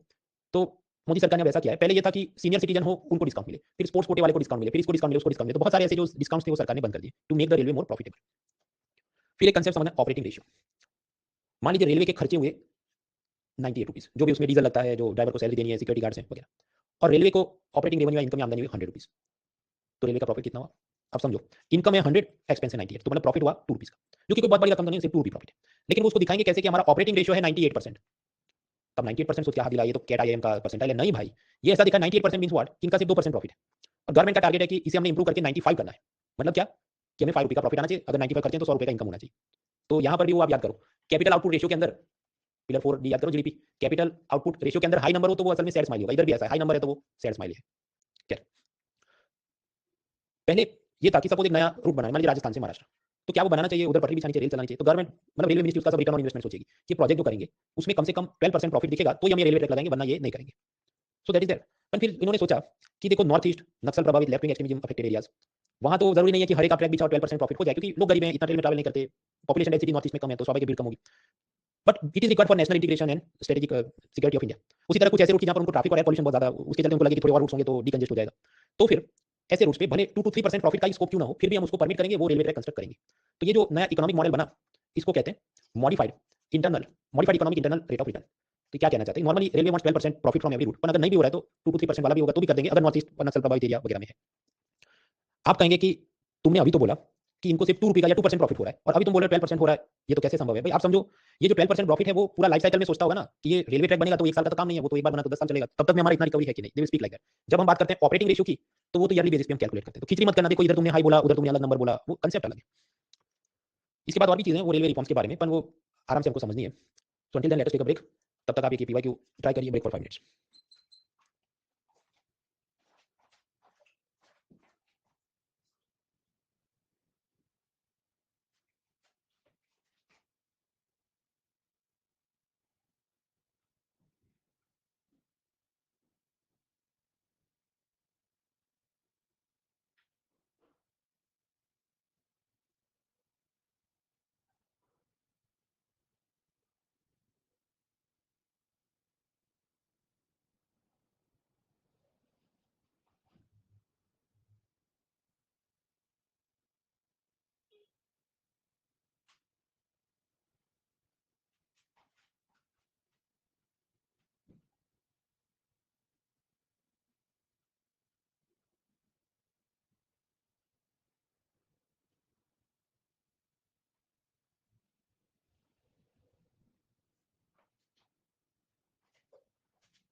3 more minutes।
यस, तो फ्रेंड्स कोल इंडिया के बारे में आपको प्रश्न पूछा गया। आपको जो भी ठीक लगता हो एबीसीडी स्किप करना, ये भी ऑप्शन है। So your voting line and timer it starts in 3 2 1 start. Harshita, टीचा, शालिनी, प्रियांशी, मधुकर, दीपांश, महिमा, विश्वनाथ, कृष्णा, संदीप, सचिन, दिव्या, मानसवी, पूजा, Madhu, Tanu, Zahir, Neeraj, Rohan, Disha, 37 48। Okay and Vishwaratan, Priyank, Nand, Vishal, Amritpal, Amar, Anjali, Abhay, Hemant, Pawan and others. Right answers. अब जरा सोचो सेकंड स्टेटमेंट क्या बोल रहा है। 82 माइनिंग एरिया यहाँ हो सकते हैं अक्रॉस 20 स्टेट्स। भारत के अंदर मान लीजिए 28 स्टेट है जो, तो आपको लगता है उसमें से 20 स्टेट के अंदर कोल माइंस होंगी क्या? इतने अपने पास हम क्या कनाडा है जो इतनी सारी मिनरल वेल्थ होगी कि सब जगह पर कोयला ही कोयला है? So that is not true. असल में हार्डली 8 स्टेट ऐसे हैं कि जहां पर ऐसी जो माइनिंग करने की सेंस बने उस लेवल की कोयला है। So second statement is wrong. तो सी और डी चला गया। अब आप कहते हो 1 एंड 3 में से क्या है फिर? तो बात ऐसी है कि Coal India is the single largest coal producing company in the world. Correct. India yearbook में भी दिया है, कोल इंडिया वाला ने अपनी वेबसाइट में भी लिखा है। अब आप तो कहीं ऑस्ट्रेलिया की कोई कनाडा की होगी, वो आपकी सोच है, गवर्नमेंट की ये स्टेटमेंट है। तो यानी कि first statement is correct, third statement is also correct. तो जवाब क्या होगा? B 1 and 3 only. कुछ लोगों ने ए किया है 38% या कुछ। वो लोग क्या वो तुक्के मारने बैठ गए कि उनको लगा देखो सिंगल लार्जेस्ट है। पूरी यूट्यूबर्स की पूरी गैस मास्टर की एक जॉनर है वीडियोस की, गैस मास्टर की। मैं तो बिना पढ़े ही पास हो गई और तुम भी यही करो क्योंकि ये सिंगल लार्जेस्ट है तो इट इज एक्टिंग बॉडी, तो इट मस्ट बी रॉन्ग। तो ये रॉन्ग है, फिर मेरा ये जवाब है। तो आपका खुद का जवाब रॉन्ग हो गया। गैस मास्टर की बैकफायर। तो वो कह के मजा ले रहा है यूपीएससी में, सीरियस एग्जाम में ये कर रहा है और आईएएस एग्जाम में तो एक स्टेप आगे बढ़ गया। अब तो क्या है, पेयर बेस्ड क्वेश्चन है, तो ये सब तुक्के और बैकफायर होते हैं। Anyways crazy question, one interesting one. एक और आप देखो, अदानी ऑस्ट्रेलिया में उसने कोल माइंस खरीदे। ग्रेटा थनबर्ग को मजा नहीं आया, वो ट्विटर पे उसका ट्रेंड चलाने लगी दबाव बनाने के लिए कि ये इसको माइंस मत दो या इस पे ज्यादा टैक्स होना चाहिए वगैरह। अब आपके इसका कोई एमसीक्यू नहीं बनेगा, आई एग्री विथ यू, लेकिन फिर भी न्यूज़ में तो देखना चाहिए। आपको ये सोचना है कि अगर इंडिया 100% सेल्फ सफिशिएंट होता, कि इंडिया में इतना सारा कोल होता कि अदानी को अपनी इलेक्ट्रिसिटी कंपनी चलाने के लिए बाहर से कोल मंगवाना ही नहीं पड़े, तो फिर वो ऑस्ट्रेलिया तक लंबा क्यों होता कि उधर जाके कोल माइन खरीदे? उसने खरीदे क्यों है? सुकुंजा पार्टी के लिए उसको खुद ही कोल सारा इंडिया में लाना है, खुद की इलेक्ट्रिसिटी कंपनी और बाकी सब इलेक्ट्रिसिटी कंपनी को बेचने के लिए। Right, that means we are not 100% आत्मनिर्भर और self reliant when it comes to coal production. अब ये प्रश्न प्रीलिम में पूछा, आईएएस प्रीलिम 2019 में। सारे स्टेटमेंट नहीं पढ़ूंगा, थर्ड स्टेटमेंट आप सिर्फ सुकून से पढ़ो। Till recently India imported coal to meet shortages, but now India is self sufficient in coal production. आपको लगता है सेल्फ सफिशिएंट? अगर आत्मनिर्भर है तो अदानी इतना लंबा क्या उसको जाने की जरूरत नहीं। So that means we are not yet self sufficient in coal production. यानी कि थर्ड स्टेटमेंट जो बोलता है सेल्फ सफिशिएंट है, आत्मनिर्भर, तो जवाब नहीं है अभी तक, बाहर से मंगवाना पड़ता है। तो थर्ड स्टेटमेंट इज रॉन्ग, तो उड़ा दिया, तो जवाब हो गया ए ओनली वन। तो क्या बाकी स्टेटमेंट करेक्ट है कि इंदिरा गांधी ने राष्ट्रीयकरण नेशनलाइजेशन किया था। अब कोल ब्लॉक्स का lottery base allotted on lottery basis, तो वो तो गलत है, लॉटरी थोड़ी निकलती है, ऑक्शन ही होता है ना कि किसको मिलेगा। अपनी रॉयल्टी में इतना मैं शेयर दूंगा तो मुझे मिलेगा। सो इंटरेस्टिंग क्वेश्चंस कुछ और भी हैं, वो हम बाद में देखते हैं। Now let us come back. तो हम लोग देख रहे थे रेलवेज। रेलवेज में हमने देखा कैसे ये मॉडिफाइड इकोनॉमिक मॉडल है कि normally they expect 12% profit from every route, but now 2 to 3% भी होगा तो अलाउ करेंगे क्योंकि नॉर्थ ईस्ट नक्सल एरिया में वो कनेक्टिविटी इंप्रूव करना चाहते हैं। फिर बात आती है रेलवे रिफॉर्म्स में। रेलवे के अंदर कुल मिला के 8 services, Indian engineering service, single engineer, mechanical, electric and store service. ये जो 5 सर्विस है इनको बोलते थे टेक्निकल सर्विस, जो इंडियन इंजीनियरिंग सर्विस में यूपीएससी एग्जाम लेता है, आईएएस एग्जाम और सर्विस रैंक और मेरिट के हिसाब से, प्रेफरेंस के हिसाब से लोग इसमें जाते हैं। फिर 3 थी railway traffic service, railway account service, railway personal service, इसको हम बोलते हैं नॉन टेक्निकल सर्विस। और इसकी भी परीक्षा यूपीएससी लेता है, जो आपकी आईएएस वाली प्रीलिम होती है, उसी के जरिए 3 लोग सिलेक्ट होते थे। सो 5 एंड 3 टोटल 8।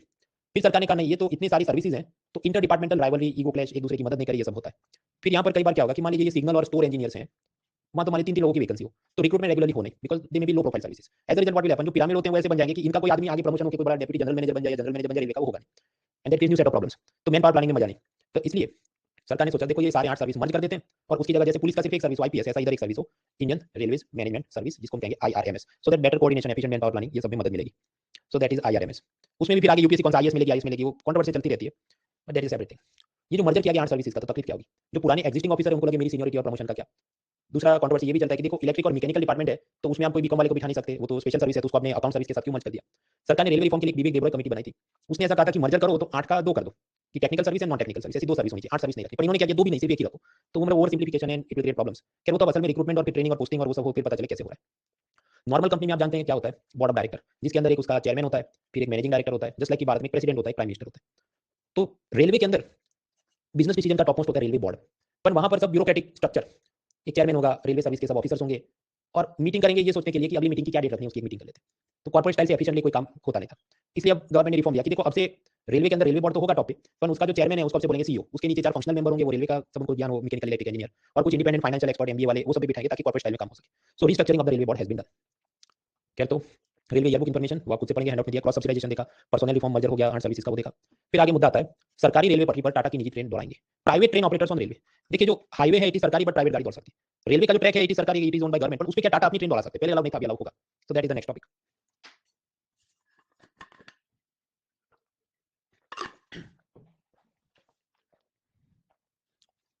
जिनके पास पैसों की सुविधा है वो तो एरोप्लेन से जाएंगे क्योंकि उनको फास्ट, क्लीन और सेफ लगता है। उधर कोई भीख नहीं मांगे, अपने पैसा नहीं दिया, आपको धक्का मार के बाहर नहीं फेंक दे, रास्ता में ट्रेन रोक के आपको लूट नहीं ले।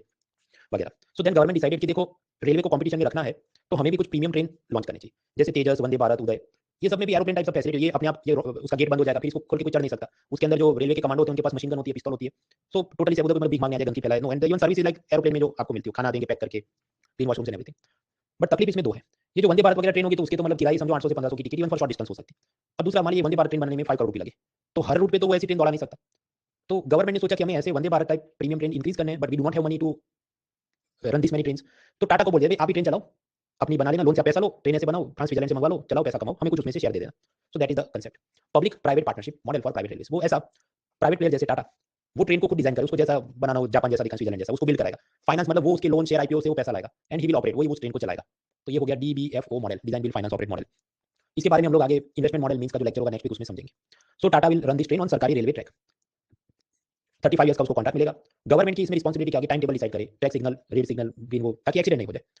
प्राइवेट प्लेयर आपसे टिकट कितना प्राइस चार्ज करेगा, 800 1500, तो जवाब है मार्केट लिंक, मतलब इलेक्ट्रिसिटी डीजल का क्या भाव चल रहा है, उसको कितना प्रॉफिट चाहिए, उसको छूट होगी। मतलब गवर्नमेंट रेल की जहां पर नहीं हमें बजट इलेक्शन आ रहा है, सस्ता ट्रेन करना है, no, so he will be profitable. प्रश्न अपन इसको गवर्नमेंट को क्या फायदा, तो सरकार की सपोज 1000 रुपए का टिकट है, उसमें से मुझे 15% दे दो, ऐसा Tata will have to share some revenue और income with the government. So that is the public private partnership model in railways. इसके भी फायदे नुकसान वो सब बातें अपन वो मेंस का चीज है तो मेंस में देखेंगे। इसके अलावा 2019 के पहले कुछ रिफॉर्म्स वो क्या थे देखते हैं। मतलब बात तब से चल रही थी, इंप्लीमेंट अभी धीरे धीरे हो रही। ऊपर जो है मान लीजिए वो डीजल इंजन है, तो ज्यादा पॉल्यूशन करे, ज्यादा आवाज करेगा, ज्यादा उसमें वाइब्रेशन होगा, तो कंफर्टेबल राइड नहीं होगी। तो उसकी जगह क्यों ना इलेक्ट्रिक इंजन लगा दिया जाए। आप कहिए बेस्ट है, यही करना चाहिए। तो गवर्नमेंट ने ऐसा सोचा कि हाँ, ऐसा इलेक्ट्रिक ट्रैक्शन, मतलब अपने पास जितने ऐसे 1 लाख करोड़ रुपए के हमने तो डीजल इंजन खरीद के रखे, वो सब कबाड़ी में बेच दो और उसकी जगह सब जगह इलेक्ट्रिक इंजन फिट कर दो। ये डिसीजन लिया, आपको इसकी कंट्रोवर्सी और क्रिटिसिज्म चलती है। पहला कि भाई ऑलरेडी जो हमने इन्वेस्टमेंट कर दिया डीजल इंजन में, वो सब तो वेस्ट चला जाएगा। दूसरा, जम्मू कश्मीर नॉर्थ ईस्ट वगैरह में आप जानते हैं सपाट भूमि नहीं है, फ्लैट टेरेन, तो वो तो ऐसा हिल ही होगा, तो इस पे आप वायर से कैसे चलाओगे, तो डीजल और कोल वाला इंजन ज्यादा ठीक रहता है। तीसरा, यूरोप, चाइना, रशिया, उन्होंने ये बनाया कि पैसेंजर ट्रेन इलेक्ट्रिक होगी ताकि वाइब्रेशन और नॉइस नहीं हो, कंफर्टेबल राइड हो। लेकिन कार्गो ट्रांसपोर्ट डीजल वाले से करेंगे, क्यों? क्योंकि मान लीजिए किसी ने दुश्मन देश ने एरोप्लेन से अटैक करके सारा इलेक्ट्रिक ग्रिड तबाह कर दिया, तो फिर तो आप कहीं पर सामान भेज ही नहीं सकते अगर पूरा इलेक्ट्रिक ग्रिड पे चलता है। तो डीजल और कोल वाले भी इंजन आपके पास होने चाहिए। खैर फिर भी 2018 में सरकार ने डिसीजन लिया है कि 100% सारे इंजन में इलेक्ट्रिक, सारे ट्रेन में इलेक्ट्रिक इंजन ही यूज करेंगे। सेफ्टी की बात आती है तो कुछ राष्ट्रीय रेल संरक्षा कोष कि जिसके अंदर ट्रेन कॉलिजन अवॉइडेंस करे, सामने से जो भी सोनार, रडार, वाईफाई से एक ही ट्रैक पे है तो उसको नोटिस आ जाए।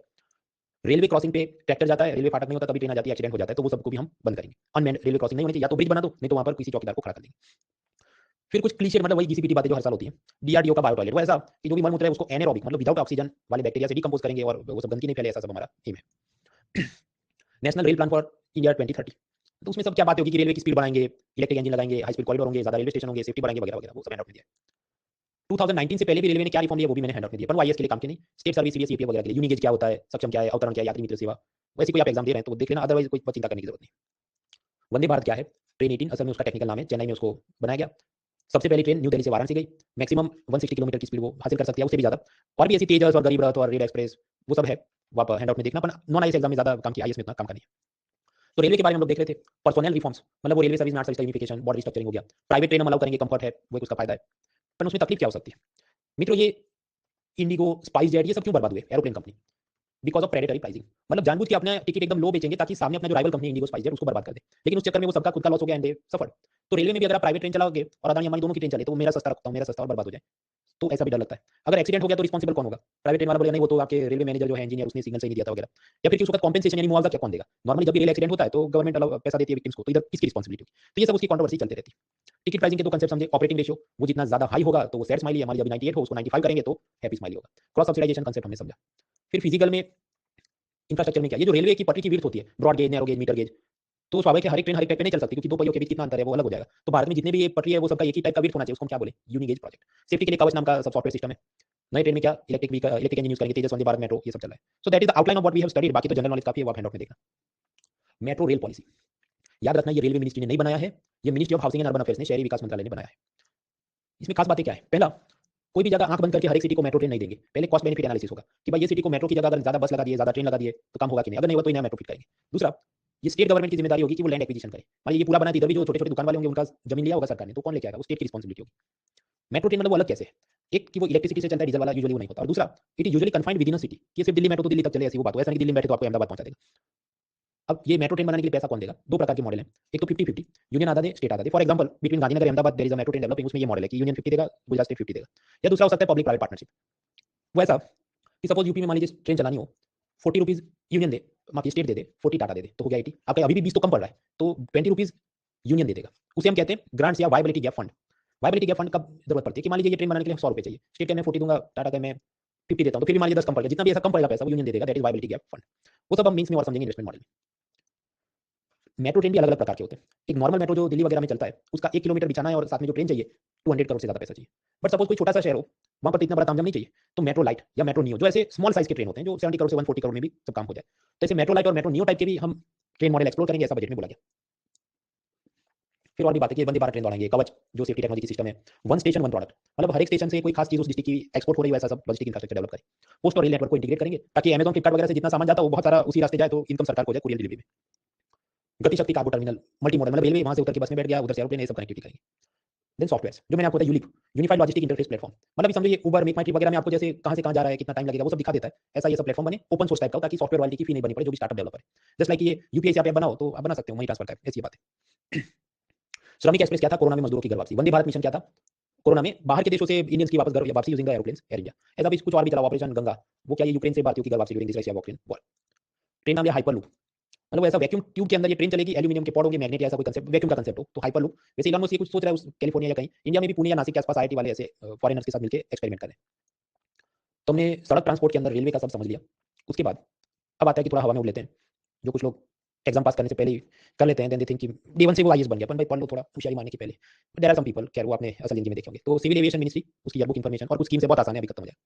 ये माइंड में अभी हैंड आउट नहीं दिया, इसको हम वापस रिविजिट करते हैं, पहले टॉपिक पढ़ते हैं। सिविल एविएशन मिनिस्ट्री के नीचे मिनिस्ट्री डिपार्टमेंट, कौन से डिपार्टमेंट तो कोई है नहीं, director general of civil aviation, DGCA. उसका काम क्या है, एरोप्लेन की सेफ्टी, पायलट का लाइसेंस, दारू पी के कोई उड़ा रहा है तो उसका लाइसेंस कैंसिल करना, वो सब डिसाइड करता है डीजीसीए। ये जितने एयरपोर्ट्स हैं, क्या वो सेफ है प्लेन लैंड करने के लिए, वहां मिनिमम क्या क्या होना चाहिए, वो सब देखने के लिए एयरपोर्ट्स अथॉरिटी ऑफ इंडिया, तो एक तो वो रेगुलेशन का कुछ काम देखती है, एयरपोर्ट एंड रनवे का। कुछ ऐसे एयरपोर्ट हैं जो वो खुद चलाता है, और कुछ ऐसे हैं जो उसने अदानी और बाकी सब कंपनियों को दे दिया लीज पे कि 30 साल तक तुम चलाओ और हमको इतना प्रॉफिट में से या रेवेन्यू में से पैसा दे देना। तो पब्लिक प्राइवेट पार्टनरशिप में भी काफी चलता है। सरकारी कंपनियों में एयर इंडिया, अपन वो तो आप जानते हैं, टाटा कंपनी को सरकार ने बेच दिया है। फिर पवन हंस हेलीकॉप्टर का है, ये खासकर जैसे ओएनजीसी का बॉम्बे हाई प्लेटफॉर्म है ऑफशोर एरिया में, तो समंदर जो भी इंजीनियर उसको उड़ाना है वापस लाना है उसका काम देखता है। Then there is hotel corporation of India. फिर एक सिविल एविएशन सिक्योरिटी की संस्था है, राजीव गांधी की एविएशन यूनिवर्सिटी है, अमेठी या रायबरेली, कहां पर, वो सब हैंडआउट में दिया, आप देख लेना। सिविल एविएशन पॉलिसी में क्या बात होगी, छोटे छोटे शहरों में भी और हवाई अड्डे बनाएंगे। We will create some more airports in the small cities, तो उसे कहें नव निर्माण। और दूसरा, आम नागरिक के लिए हवाई यात्रा सस्ती बने, let us make the air travel more affordable for the middle class and lower middle class and poor people, तो उसे हम कहेंगे पूरे देश का आम नागरिक, यानी कि उड़ान स्कीम। पूरे देश का आम नागरिक ये क्या है, सपोज गवर्नमेंट पूछे जेट एयरवेज या किसी को कि भाई भुवनेश्वर से गुवाहाटी की फ्लाइट क्यों नहीं उड़ाते, तो जेट एयरवेज नहीं भाई, क्योंकि वहां पर तो कोई पैसेंजर आएंगे ही नहीं, तो मैं तो जितनी बार ट्रेन उड़ाऊंगा मुझे तो 5 लाख रुपए का मेरा फ्यूल का खर्चा है, I require passenger but no passenger will come. और फिर सरकार पैसेंजर को कहेगी भाई तुम जाते क्यों नहीं हो, तो वो कहेंगे ये तो फ्लाइट तो बहुत महंगी होती है, तुम कैसे जाए। तो फिर गवर्नमेंट ने अपनी तरफ से सब्सिडी देके फ्लाइट्स को थोड़ा सस्ता करवाना पड़ेगा, at least for the first 3-4 years, ताकि फिर लोगों को चस्का लग जाए, people get addicted with the aviation, और फिर वो एरोप्लेन से ही प्रेफर करें भुवनेश्वर गुवाहाटी ऑल्सो। तो ऐसा बनाया जाए उड़ान स्कीम है। उसमें बात ऐसी है कि सरकार ने मान लिया फिक्स कर दिया कि पर आवर एरोप्लेन चले उसकी मैक्सिमम टिकट होनी चाहिए 2500, या कि 500 किलोमीटर चले तो उसकी मैक्सिमम होनी चाहिए 2500 रुपीज। अब मान लीजिए रांची से दिसपुर, ये मुंबई टू दिल्ली के लिए ऐसे नहीं है, मुंबई टू दिल्ली तो मार्केट रेट डिसाइड करेगा कि क्या होना चाहिए। गवर्नमेंट इज टॉकिंग अबाउट कि भाई ऐसे स्मॉल सिटी जो है कि रांची से दिसपुर भेजो और भाव क्या होना चाहिए 2500 रुपीज पर आवर की फ्लाइट टिकट होनी चाहिए। पर मान लीजिए spice jet, jet Airways, air India कहने नहीं ये तो नहीं चलेगा, हमें तो 3000 रुपये चाहिए, तो गवर्नमेंट क्या चाहता है 500 रुपये सब्सिडी हम दे देंगे, मतलब गवर्नमेंट। इसके लिए गवर्नमेंट ने फंड बनाया, viability gap funding, viability gap का फंड है, ताकि स्मॉल सिटीज के बीच सस्ते प्राइस पे एरोप्लेन उड़ाए जाए, टिकट प्राइस पैसेंजर के लिए सस्ता हो जाए। प्रश्न तो ये जो वायबिलिटी गैप फंड है इसमें पैसा किधर से आएगा, जीएसटी कॉम्पेंसेशन से आएगा, रोड से आएगा नहीं। यहाँ पर होगा ऐसा कि मुंबई से दिल्ली जो प्लेन जाते हैं उसमें तो कुछ भी बाजार भाव है 13,000 40,000 डिपेंड करता है वर्ल्ड कप का क्या टिकट है, but market will decide. Government ने कहा वो दिल्ली टू मुंबई ऐसे बड़े जो रूट पे प्लेन जाते हैं, हर एक बार वो प्लेन उड़ा तो एरोप्लेन कंपनी ने 5000 रुपीज इस फंड में डाल देने। Major routes every trip 5000 rupees the aeroplane company has to put in this fund, ताकि फिर ये रांची से दिसपुर जो होगा मान लीजिए 3000 रुपए का भाव चलना चाहिए, तो इसमें से वो 500 रुपए सब्सिडी दे दे ताकि गरीब आदमी को 2500 रुपए की टिकट मिल जाए। और ऐसा भी नहीं कि प्लेन में मान लीजिए 100 सीट है तो सारे के सारे आपको सस्ते मिलेंगे, ऐसा होता है उसमें कुछ 50% कोटा है कि आधे सीट सस्ते होंगे बाकी आधे मार्केट रेट पे चलेंगे। तो ऐसी ये उड़ान स्कीम है। इसके अंदर भी स्टेज चलते हैं कि मान लीजिए फर्स्ट राउंड ऑफ बिडिंग हुआ हो उसमें दिसपुर रांची को बनाया गया हो, फिर चौथा पांचवा राउंड चले उसमें दूसरे और ऐड करेंगे सिटीज वगैरह। So that was transport cheap airfare for the citizens, Udan scheme देखिए। फिर मैंने आपको बताया छोटे शहरों में और हवाई अड्डे बनाए जाए, build more airports in the small cities, तो वो स्कीम का नाम है नवनिर्माण। ये मुंबई हैदराबाद वगैरह एयरपोर्ट में ऐसा सब 5 स्टार होता है, एस्केलेटर्स, स्वचालित सीढ़ियां, तो समझो इसका भी खर्चा होगा मान लीजिए 5 करोड़ और उसके अंदर भी सब इलेक्ट्रिसिटी के खर्चे, तो automatically running this airport requires lot of money. अब मुंबई हैदराबाद में तो रिकवर हो जाएगा, अदानी ने पैसा लगाया, क्योंकि आप जानते हैं वहां पैसेंजर इतने आएंगे कि रोज का पार्किंग फीस है, मैकडॉनल्ड डोमिनो के जो स्टोर होंगे उनसे रेंट मिलता है, जितने प्लेन लैंड होते हैं वो अपना फ्यूल भरवाते हैं, उसमें भी अदानी की उस फैसिलिटी वो पैसा कमाएगा। So that is financially making sense for big routes like Hyderabad, Mumbai etcetera.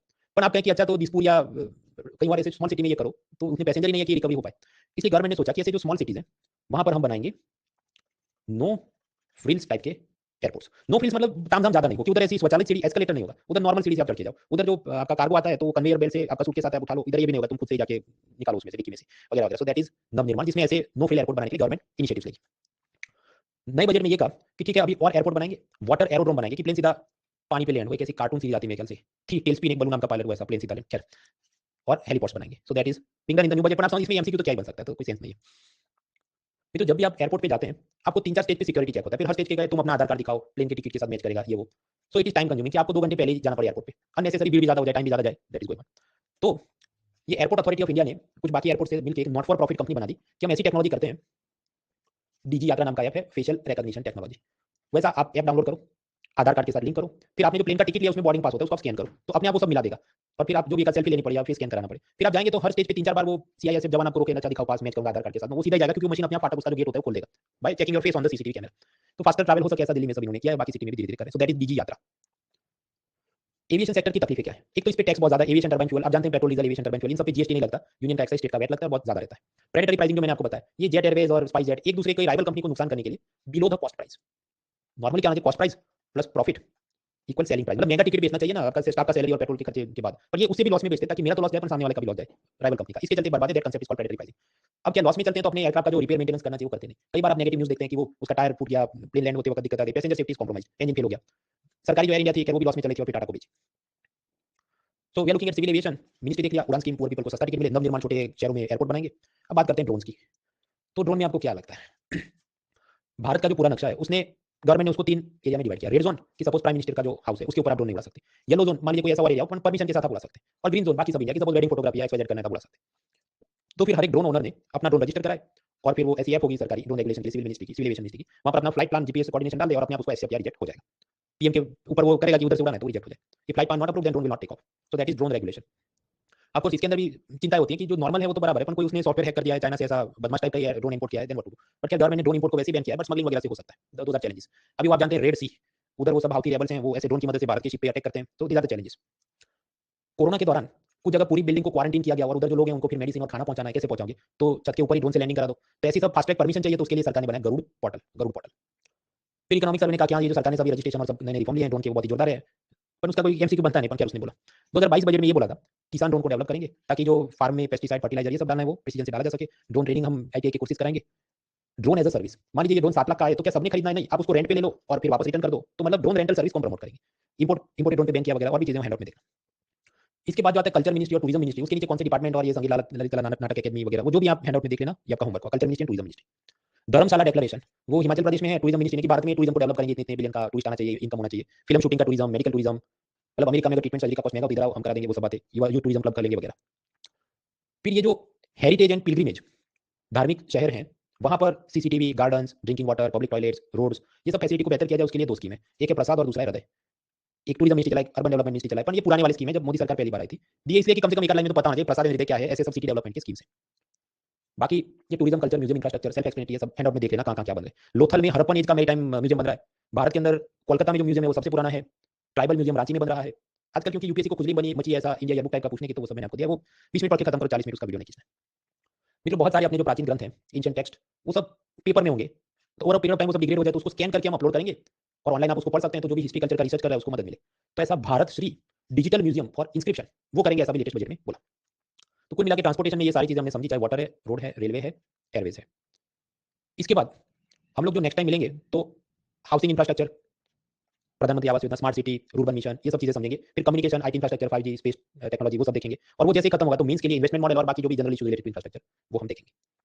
अभी ये जो पिलर 5 है, इसमें मैंने पाया है हर एक बैच के अंदर कि हम लोग संडे तक जितना पढ़ते हैं और फिर वेडनेसडे में टेस्ट रखता हूँ, इसमें जो लोग फर्स्ट टाइम देते हैं उनके स्कोर बहुत ही कम आते हैं। क्योंकि आप समझो इधर में जो भी एमसीक्यू बना वो तो जनरल नॉलेज आपका टेस्ट करेगा, प्रश्न जनरल नॉलेज टाइप के होते हैं, कंसेप्ट तो यहाँ पर बहुत कम है, जैसे ऑपरेटिंग रेशियो, क्रॉस सब्सिडाइजेशन वगैरह। इसलिए इस वेडनेसडे मैंने कोई टेस्ट रखी नहीं है, क्योंकि मुझे पता है मैं रखूंगा तो जो पुराने स्टूडेंट है जिनको क्विज पता है वो तो आप समझते हैं, तो 15 मिनट में 100 क्वेश्चन सॉल्व करके उनका score but those who are new उनका कुछ डिमोटिवेशन नहीं हो जाता है। और फिर वो मुझे क्वेश्चन कैसे पूछेंगे, अच्छा मैं इस पिलर को स्किप कर दूं, ये तो याद नहीं रहता, तो I don't want to discourage anyone like that. इसलिए इस वेडनेसडे कोई टेस्ट नहीं है, इसका मतलब नहीं टेस्ट कभी नहीं होगी, टेस्ट होगी अपन अगले वेडनेसडे होगी। So until that peacefully you memorise this. इसका ही 40 पेज का ये हैंडआउट था, इससे पहले वाला भी 40 था, 80 पेजेस, पर तकलीफ ये it is not like for example GDP और जीएसटी और रेपो रेट की कांसेप्ट से याद रहेगा सब, every line is a general knowledge. तो सुकून से पढ़ना, नेक्स्ट टू नेक्स्ट मतलब 10 तारीख को उसकी टेस्ट होगी, पिलर 5। आपने मुझे प्रश्न पूछे गूगल फॉर्म से, उसका मैं जवाब अपलोड कर दूंगा वेडनेसडे रात 10 बजे तक। हम वापस मिलेंगे थर्सडे 11 नहीं 4 तारीख को, on 4th Thursday will meet, और उसके बाद मैं पिलर 5 से अर्बन रूरल कम्युनिकेशन इंफ्रास्ट्रक्चर का हैंडआउट अपलोड करूंगा। खैर अभी पिक्चर कंप्लीट नहीं हुआ, एक दो एमसीक्यू और देख लेते हैं, रुको रुको जरा सब्र करो। देखिए ब्रेक नहीं ले रहे क्योंकि मुझे 2-5 मिनट आपको बताना है। पेट्रोलियम मिनिस्ट्री के नीचे एक स्टैट्यूटरी बॉडी है, petroleum and natural gas regulatory board. उसका काम क्या होता है कि अच्छा ये सब नीचे जो पाइपलाइन बिछते हैं, प्राइसिंग होता है, उसके कुछ rules regulation banana, and that was made in 2006। अब एक बार इन्होंने प्रश्न कैसा पूछा एमसीक्यू कि अच्छा ये जो पेट्रोलियम वाली जो बॉडी है it is first regulatory body setup by government, मतलब आरबीआई जो 1934 में बनी वो फर्स्ट नहीं, ये वाली फर्स्ट थी, तो भाई ये तो 2006 में बनी थी, तो ये तो रॉन्ग है, तो इस हिसाब से एलिमिनेशन से आपका जवाब बन जाए बी 2 एंड 3 ओनली। खैर उस वक्त आसान था क्योंकि एलिमिनेशन मेथड था, तो पेयर वाले सवाल है तो मुश्किल हो जाता है। फिर हमने देखा था वो Jawaharlal Nehru national solar mission, उसके अंदर एक सोलर सिटी नाम का सब स्कीम था कि उसमें जो भी अलग अलग शहरों को 50 लाख रुपए दिए जाएंगे और टारगेट दिए जाएंगे ऐसे प्रश्न, तो वो भी जनरल नॉलेज सीएपीएफ में 2020 में पूछा कि अच्छा सोलर सिटी जो उनको पैसे दिए जा रहे हैं वो कितना देगा, मतलब उन्होंने कितना सोलर यूज करना है आउट ऑफ देयर रिक्वायरमेंट 20% या 10% जो भी। This is also crazy question क्योंकि ये जो स्कीम थी वो 2016 में शायद बंद हो गई थी और इन्होंने पूछा 2020 में, तो जो डिफिकल्टी उधर भी थोड़ी बढ़ गई है। फिर आप याद करो प्रधानमंत्री सहज बिजली हर घर योजना यानी सौभाग्य की, जिसमें ये सब गरीब लोगों को इलेक्ट्रिसिटी कनेक्शन देंगे। अब उसमें कि कौन से स्टेट में अभी तक 99% लोगों को बिजली नहीं मिली, तो ऐसा प्रश्न पूछा था। अब इसका जवाब क्या बनता है वो बारीक बारीक चीज हमको थोड़ी याद होगी, फिर वो जवाब बनता था कि अच्छा मध्य प्रदेश में अभी तक 99% लोगों को मतलब बिजली जो मिलनी चाहिए उसमें हो सकता है कि उधर सपोज कि 97 लोगों को ही मिली। So that was the question कि आउट ऑफ विच स्टेट जहां पर मोर देन 99% इलेक्ट्रिफिकेशन अभी तक नहीं हुआ, not among them. Crazy questions तो पूछे जाते हैं और ये तो फिर भी ठीक ठाक थे। एक बार टोटल रैंडम कोल कंट्रोलर ऑर्गेनाइजेशन, ये 2022 की बात है, इसके बारे में इवन इन इंडिया ईयरबुक या कोई इन्फॉर्मेशन इतनी है ही नहीं कि ये क्या संस्था है, क्या काम करती है, और उसने पूछा चाहिए क्या काम करती है। इसका नेट पे जाओ, उसकी वेबसाइट का अबाउट अस पेज खोलो, तब जाके पता चले अच्छा कि जो कोल कंट्रोलर ऑर्गेनाइजेशन है उसका काम सब डेटा कलेक्शन का कुछ होता है। It ensure that coal mining company deliver coal to the end user in prescribe time, तो ऐसा ये कोई 30 मिनट में तो फिर डोमिनो की स्कीम नहीं चलाता है, तो दैट स्टेटमेंट वाज रॉन्ग। पर इस लेवल की पढ़ाई मतलब वो दिया ही नहीं है बुक में, कोई कर ही नहीं सकता है। सो तो हाँ क्या करना चाहिए, बेटर टू स्किप दिस, इसको टच नहीं करना चाहिए। और ये ऐसा नहीं है तो पूछा और फिर मैं भी जस्टिफाई करना चाहिए वो, if I were to give the exam मैं इसको छोड़ ही देता क्योंकि मैंने इतने सारे पेपर्स और इतने सारे बुक्स देखे हैं तो मुझे पता है कि भाई ये दिया ही नहीं है, इसमें मैं तुक्के मारूंगा, there is a good chance कि वो मेरा गलती हो जाएगा। और आपने भी वो स्किल डेवलप करनी है। इकोनॉमी में तो मैंने बहुत सारे आपको ये दूसरी दूसरी एग्जाम्स के भी पीवाईक्यू इसीलिए दिए हैं कि यू गेट एन आइडिया कि जो प्रोफेसर लोग प्रश्न बनाते हैं उनका माइनिंग एरिया वो कहां से खोद के लाते हैं, तो ये सब फैक्ट्स होते हैं। For example we know that Kandla वो एशिया का सबसे पहला एसीजेड था, हाँ, तो वो याद रहेगा क्योंकि हर जगह वो पूछते हैं। नाउ द लास्ट मैसेज, क्योंकि आज ये जो भी 31 दिसंबर यह है, मैं आपको बता रहा था अभी मॉक इंटरव्यू चल रहे थे, मैं फॉर्म देख रहा था, एक फॉर्म है, अब यू नो दैट प्रीलिम का फॉर्म होता है, फिर डिटेल एप्लीकेशन फॉर्म होता है, फिर आप मेंस पास करो, डिटेल एप्लीकेशन फॉर्म नंबर 2 होता है। तो मैं आपको सब उसका नाम वगैरह नहीं बोलूंगा टू मेंटेन द प्राइवेसी। एक बैन है 1991, मतलब उस हिसाब से एज निकालो तो इतना यंग नहीं पुराना, बराबर। मदर टंग हिंदी, फीमेल, बराबर, हिंदी। और ये बहन जा रही है इंटरव्यू देने के लिए। इसका मतलब क्या हुआ, और इसके कॉलेज के अंदर कितने मार्क्स थे, करीब 70% के आसपास। नौकरी भी इसने करी थी जिसमें सैलरी थी around 31,000 and she is going to the interview. तब बात समझो, ये जो नेगेटिविटी चलती है कि पेपर इज वेरी टफ, बराबर, सीसेट और सब लोग बर्बाद, हिंदी मीडियम वालों का कुछ हो नहीं रहा है, और उसमें भी क्योंकि मैथ ज्यादा टफ है तो मतलब लड़कियों का कुछ हो नहीं रहा है। ये सब परसेप्शन की बात है। जब आप देखो पिरामिड के अंदर ये जो 2800 लोग अभी जा रहे हैं इंटरव्यू देने के लिए, और ये इसी में से एक का फोटो है, नाम और रोल नंबर तो अभी फाइनल सिलेक्शन होगा, फिर हम सक्सेस स्टोरी में देखेंगे। बट इट इज हाँ वो फीमेल भी है, हिंदी मीडियम भी है, और एज के हिसाब से भी समझो काफी पहले से स्टिल प्रिपेयरिंग। कॉलेज में भी कोई, और कॉलेज भी ऐसा कोई बड़ा नहीं है, नाम भी नहीं सुना है, 70% ऐसा वो 9% सीजीपी वगैरह जो होता है वैसी चीज भी नहीं। And doing some job also, 31,000 rupees salary, software company कोई है इधर। तो अगर ये बहन भी इंटरव्यू स्टेज पे जा सकती है तो आप लोग भी जा सकते हैं। कोई आपका इससे ज्यादा क्या डिसएडवांटेज हो सकता है? डिसएडवांटेज इन द सेंस कि आप समझो आपको नौकरी पे जाना मतलब मॉर्निंग से लेकर रात तक आपका ट्रैवल, मेंटल फिजिकल फटीग, उसके बाद टाइम ही नहीं बचता कि कुछ पढ़ाई करें, but then she is doing that. तो पॉजिटिव रखिए आप अपने दिमाग को। सी सेट टफ है और हिंदी मीडियम वाला मतलब जो भी नॉन इंग्लिश वाले सभी लोग जो नेगेटिविज्म चलाते हैं उसका कोई मतलब नहीं है। दिल में आग लगनी चाहिए, मुझे आईएएस बनना है और उस हिसाब से मेहनत होनी चाहिए। So with that message I will and today's class. I wish you all the best and happy new year. लेकिन ये दिल में आग लगाओ कि भाई मुझे भी सिलेक्ट होना है। ऐसे ऐसे लोग अगर जा सकते हैं तो मैं भी जा सकता हूँ। कोई ऐसा स्टैम्प पेपर नहीं है कि तुम्हारा होगा और तुम्हारा नहीं होगा। ये तो ये कैसे और भी मुझे लोग मिले कि देन यू रियलाइज भाई हमारे जो नोशन 4 टॉपर्स आप यूट्यूब पे देख लो, फिल्म के हीरो हीरोइन जैसे दिखते हैं, बहुत चिकनी चुपड़ी, सब उनकी बातें होती है एकदम polished English and everything, and we get an impression कि भाई आईएएस तो यही सब रॉयल एंट्री, सब प्रिंस एंड प्रिंसेस ही हैं हर चीज मूवी के। It is not like that. Yes वो भी होते हैं पर बाकी भी हैं। आप यूट्यूब का एल्गोरिदम जानते हैं, जिसको लोग ज्यादा देखेंगे वो उसको ज्यादा रिकमेंडेड लिस्ट में डालेगा, उसको ज्यादा व्यूज जाएंगे तो अपने आप उसको ज्यादा प्रमोट करेगा। तो उससे आप अपने दिमाग में फ्रेम मत बना लो कि कौन आईएएस बन सकता है, कौन आईएएस नहीं बन सकता है। अपने सबकॉन्शियस माइंड में ऐसी खुद के बारे में कभी भी इंफीरियरिटी कॉम्प्लेक्स, हीन भावना होगी, it will bring you down. आपको दुश्मन की कोई जरूरत ही नहीं है, वो अपनी हीन भावना ही अपने को नीचे उतार देती है सीढ़ी में से। तो ध्यान रखिए, best wishes, happy new year. और आप सब लोग आज आए हैं इसकी भी मैं आपको बधाई देता हूं, क्योंकि वरना तो एकदम बाबू सोना जनता नहीं, आप तो आपको पार्टी करनी है, ये तो रिकॉर्डेड देख लेंगे, but you attended this live, it also shows that you are very serious and I think you will give some result. Best wishes, good night, let's मिलते हैं।